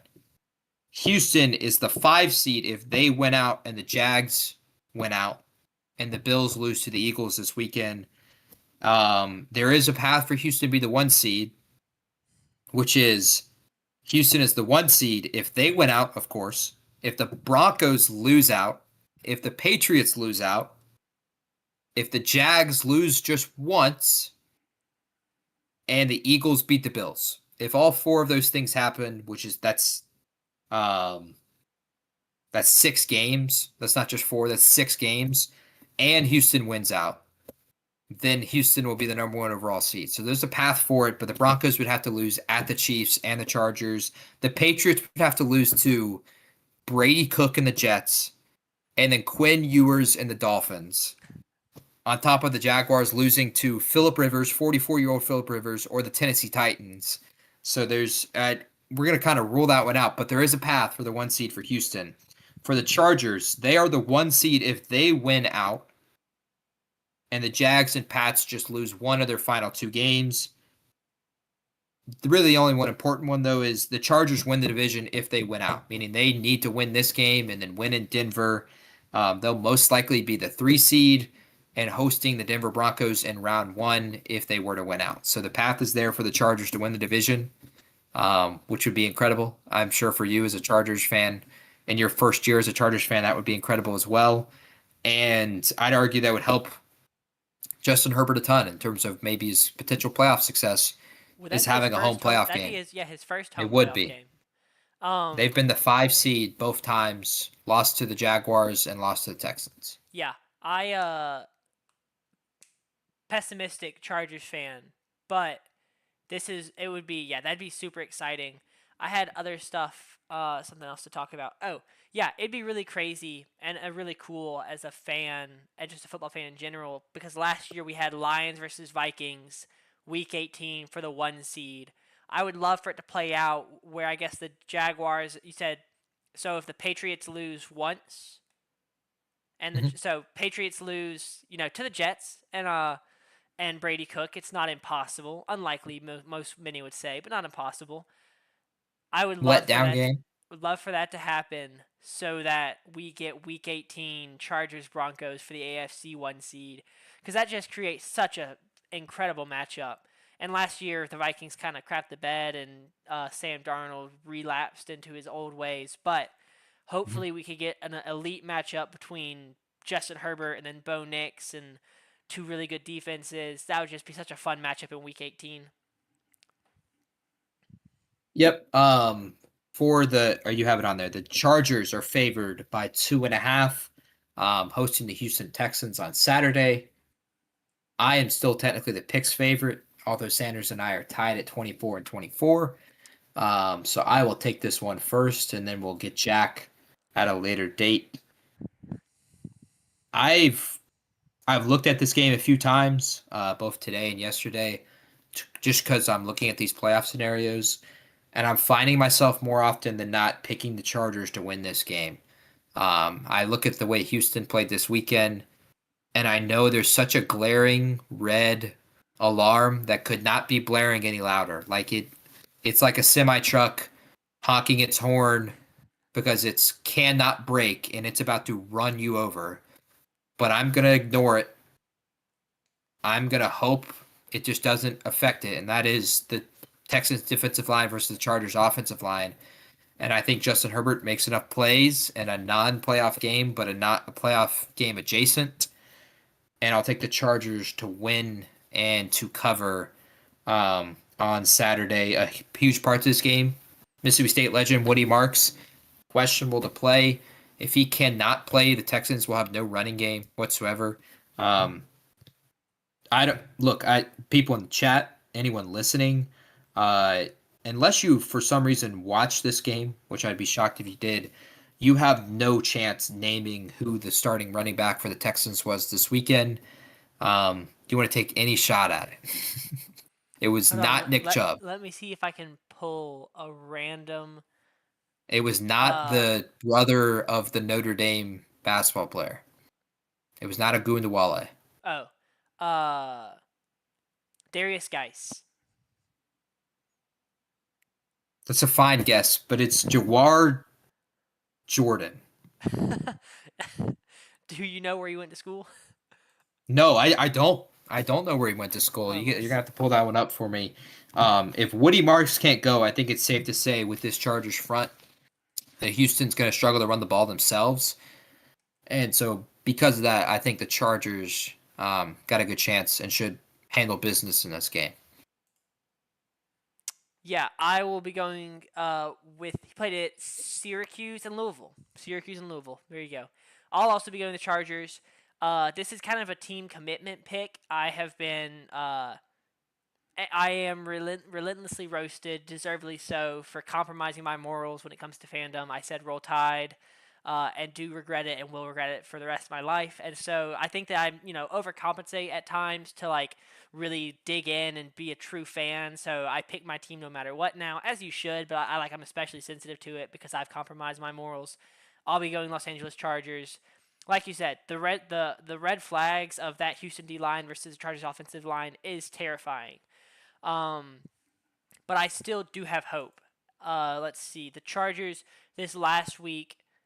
Hold on, pulling up their schedule. Um, they played Roll the Dallas. Cowboys. Quinn Williams. They just beat the Chiefs. Not Dexter Lawrence. Chris Jones. Excuse me. They got a win over the Eagles and that defensive line. Not the same defensive line we saw in the Super Bowl last year, but still traditionally a very good defensive unit. And also the Chargers are just maybe it's not quietly. Maybe this is my pessimism, but they've won 7 of their last 8. I don't know if it's a quiet win streak. Maybe one else knows about it, and I have just been kind of ignoring it because I'm pessimistic. But winning 7 of your last 8 with that offensive line, and that's without both offensive tackles. I believe for most of it, I do think that Alt came back and then was re-injured in that span. So you've been without your offensive tackles and O'Marion Hampton for most of that. And now you're getting Hampton back. I think that, yeah, they've been overcoming the lacking offensive line for 8 weeks now.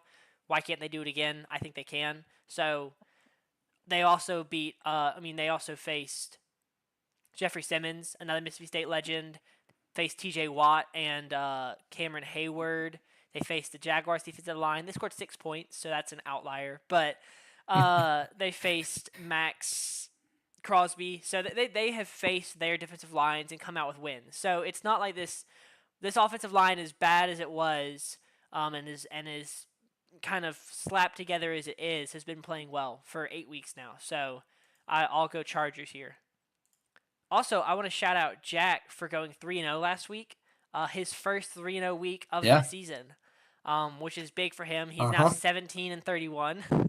So catching up slowly but surely. That's his. Go ahead. I mean, it may end up being for him next year. He just trust in his totem pole. Yeah. Because his totem pole is 30-15.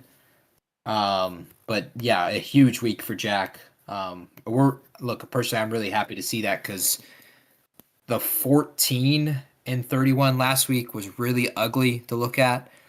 When you compared it to you and I, who were sitting just one game below 500. Yeah.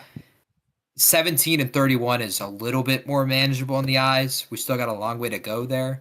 But we're happy for him, and we hope he gets better because the totem pole has been cooking, and maybe he needs to continue to lean on that. But we can move to our second game here. What is that percentage? That's 17 over 30 and 15 is 67%. Yeah, he's right now. Yeah, he's at 35%. So yeah, not great. Almost for him. complete opposite. Yeah, not where you want to be at all.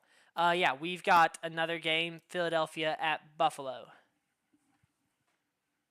All right, Philly and Buffalo. It's a game that's been circled all year. There's 2 of them this week that have been circled all year.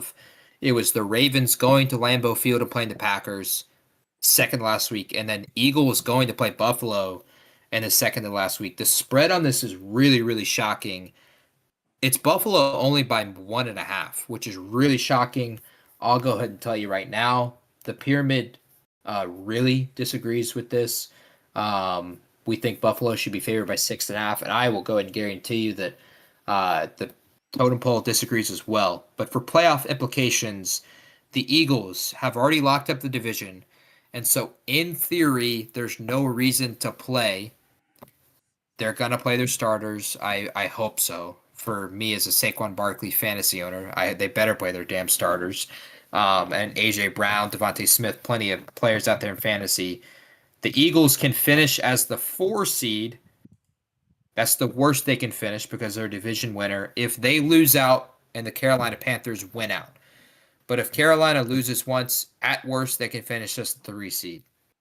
However, the Eagles can finish as the 2 seed if they were to win out the Eagles and the Bears lose out, which is completely possible given that the Bears go to San Francisco and host the Lions in the final week of the year. So I think it fully guarantees they're going to play their starters. They're going to play really competitive in this game, and there's no reason to sit this game out. Next week is a different story, but for this week at least, I fully expect them to play it because they can be a 4 seed or a 2 seed or a 3 seed. They could be all 3 of those seeds with the way the season could finish out. And for Buffalo, real quick about that seeding. Go ahead. I think that's super huge because you said the most likely outcomes feel like 2 or 3, right? It'd be hard to finish at 4 because you'd have to lose out and the Panthers would have to win out. So 4 feels really unlikely. Is 1 unattainable? Is that what you said? 1's unattainable. Okay, so 2 or 3 is most likely. And if you look at where that lines up, that's the difference between playing the Rams and the Packers, correct? Is that right? And yeah. I don't know about you. You're high on the Packers, but right now, the Rams are scary, and in my opinion, scarier than the Packers. And so if I'm having a team coming into Philadelphia, I would much rather be hosting the Packers than I would the Rams. So that 2 seed looks very enticing, which all the more reason, like, I really don't think that they're going to be like, oh, 2, 3, there's no difference. There's a huge difference. I think there's a big difference between hosting the Rams or hosting the Packers. So that's a big deal on Sunday. Even more so to that, if the 2 seed wins the first round playoff game and they're the 3 seed, they have to go to the 2 seed and play on the road in the second round. Yeah. So there's even more so to that. They have everything to play for. Unless, like, I think the only scenario where they're resting starters in week 18 is if Chicago beats the San Francisco 49ers and that 2 seed is out of the picture. Yeah. And then they're locked up as a 3 seed. That's the only scenario that can occur. For the Buffalo Bills, this is their paths. They can win the division if they win out and the Pats lose once, which that would either be to Brady Cook and the New York Jets or Quinn Ewers and the Miami Dolphins. How shocked would you be if you had been told that last year, that those were the 2 quarterbacks for those 2 teams? They can also be the 1 seed if, now this is a crazy path, just like the Houston Texans. If they win out, of course, Buffalo. If the Jags lose once, if the Chargers lose to the Texans, if the Broncos lose to the Chargers, and the Pats lose once. So that's 4 games, including the 2 games they have to win out. So that's 6 total. If any of those don't happen, they're either the 2 or 3 seed. They cannot be the 4 seed. Pittsburgh's pretty much locked that up. So Buffalo has everything to play for. And again, 1.5 spread, shocking, given the way these 2 teams are playing right now. And it's in Buffalo as well, meaning Philly would be favored on a neutral field against Buffalo, according to Vegas. Insane. Absolute cinema. I don't know what's going on there. What power rankings do they have? They're too high in Philly. Look, this, spoiler alert, is one of the best bets this week. We're taking Buffalo -1.5 here at the Pyramid, and we're taking Buffalo -1.5 as my personal pick for this game as well. Cool. So you're going to go Buffalo. I'm also going to go Buffalo. Yeah, I feel like that New England Patriots comeback win in my brain kind of changed how I view them. I was very questioning of them and some of their performances through the season. Losing to the Patriots, a big one, losing to the Falcons. They just seemed like maybe like they didn't feel like a Super Bowl team. They didn't feel like an elite playoff team. They just felt like a good team with an elite quarterback. But that Patriots win kind of changed my mind. And maybe they're still just a good team. And instead of having an elite quarterback, they have an otherworldly quarterback, like an actual Superman in the backfield. But I'm going to go Buffalo here. So that leaves us with 1 game left.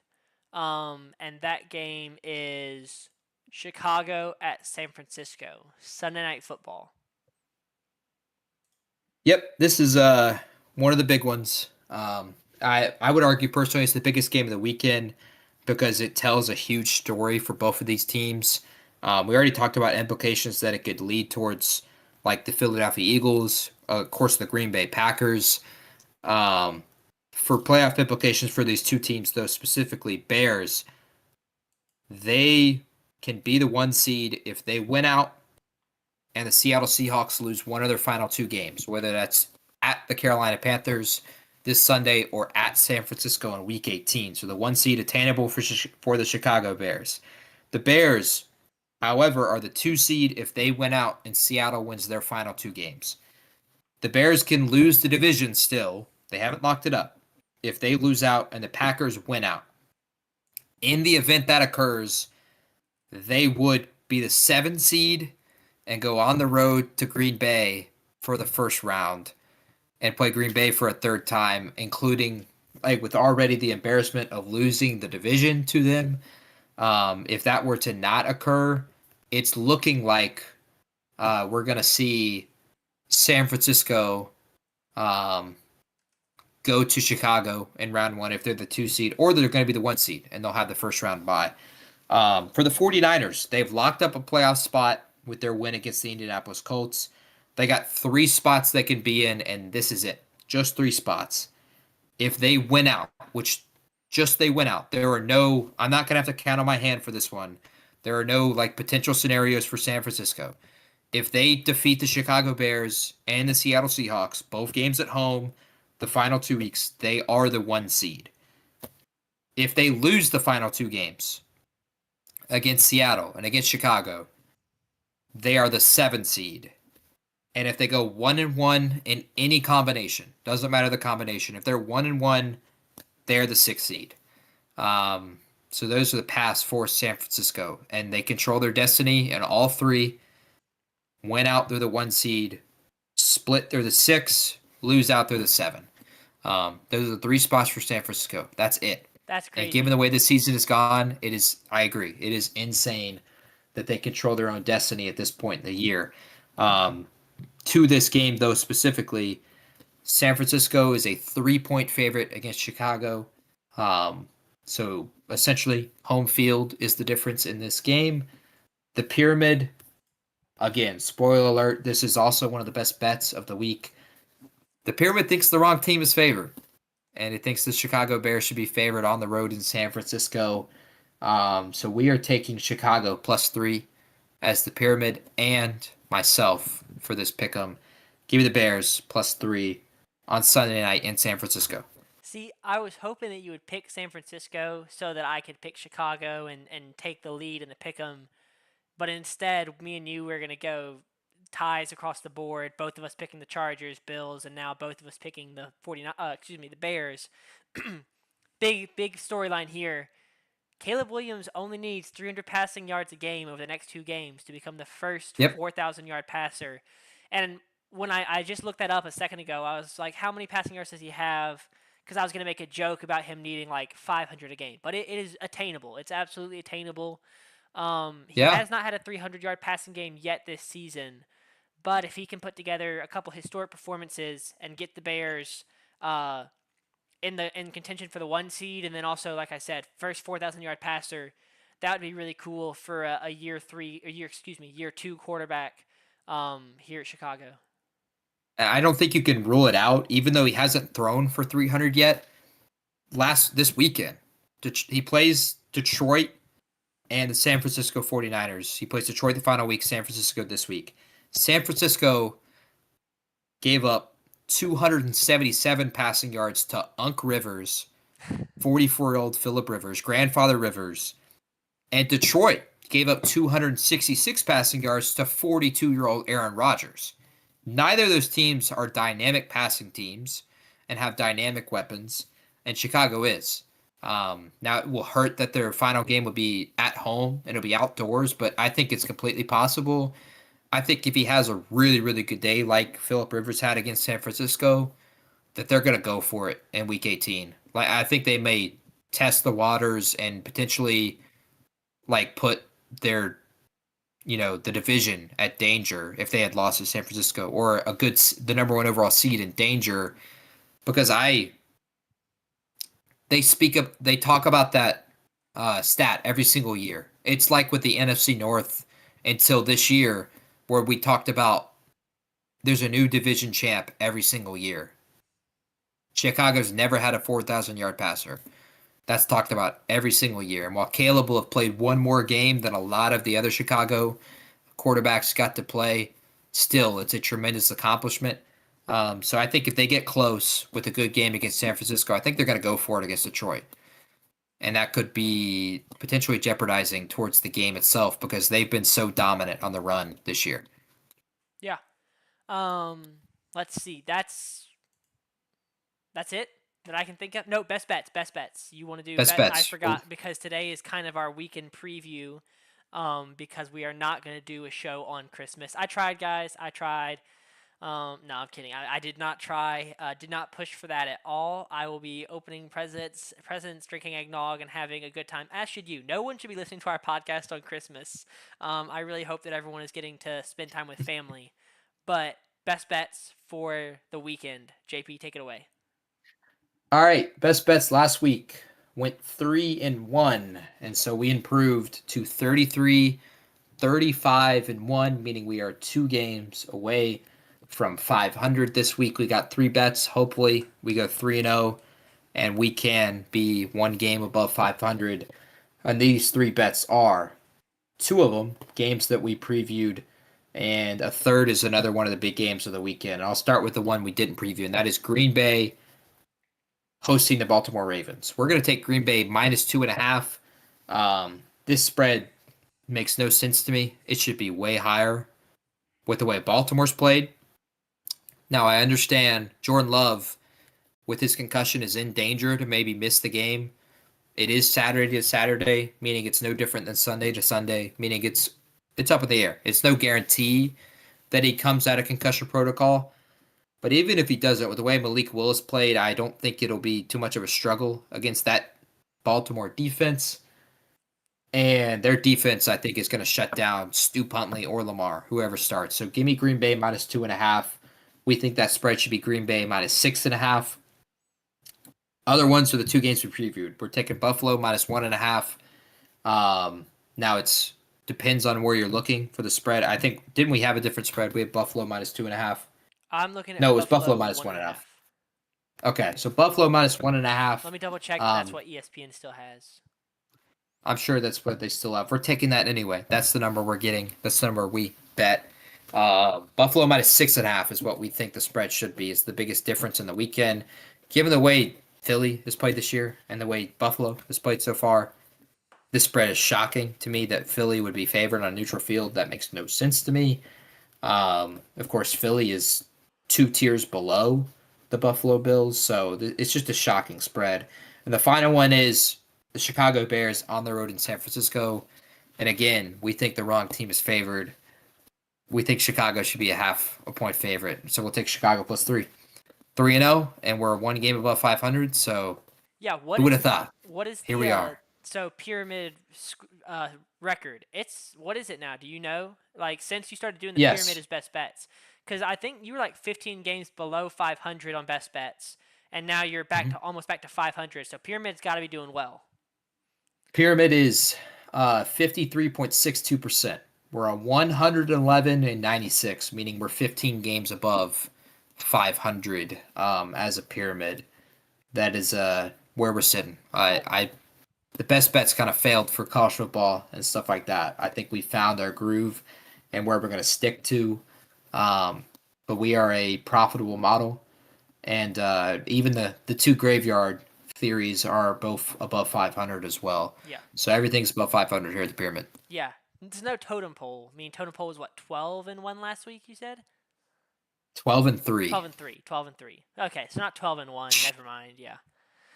Still, like, even when I did multiple games, the best I had across a 12-game pick'em, or sorry, a 15-game pick'em, which is what Jack did, the best we had was 6-8. That's 14. The best across 15, it was 6-9. That was the best week we had, and he's had 2 weeks.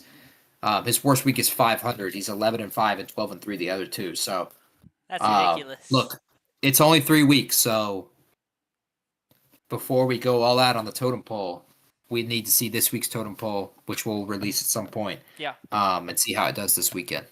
All right, sounds good. That's the end of the show. 3 hours 15. For 2 shows in one, I'll take that 100%. Yeah. I'm about to go, I think, to a Christmas party. Gonna go see Zootopia 2. I've heard great things about it. I have been told one of Wynn's girlfriend said it's the best sequel she's ever seen. So we're gonna go see that. I'll share my thoughts. We'll save that for later. On the next pod, I'll give an honest review of Zootopia 2. And then I don't know. Hope you've got family stuff. How was bar the other night? Your friends were in the chat, so it was good. It was good. I mean, that game was electric. We were the only ones in the bar because it was past midnight when the game finished. And no one's out on a Thursday apparently. But no, it was a great game. It was a great time. That's awesome. Made put some parlays together. Sadly, they did not hit. But we had a great time. That's awesome. Well, enjoy Christmas Eve, Christmas. All of you in the chat and people listening to this later, enjoy your Christmas. And we will talk to y'all probably Sunday. We'll figure it out, and we'll communicate that on Twitter.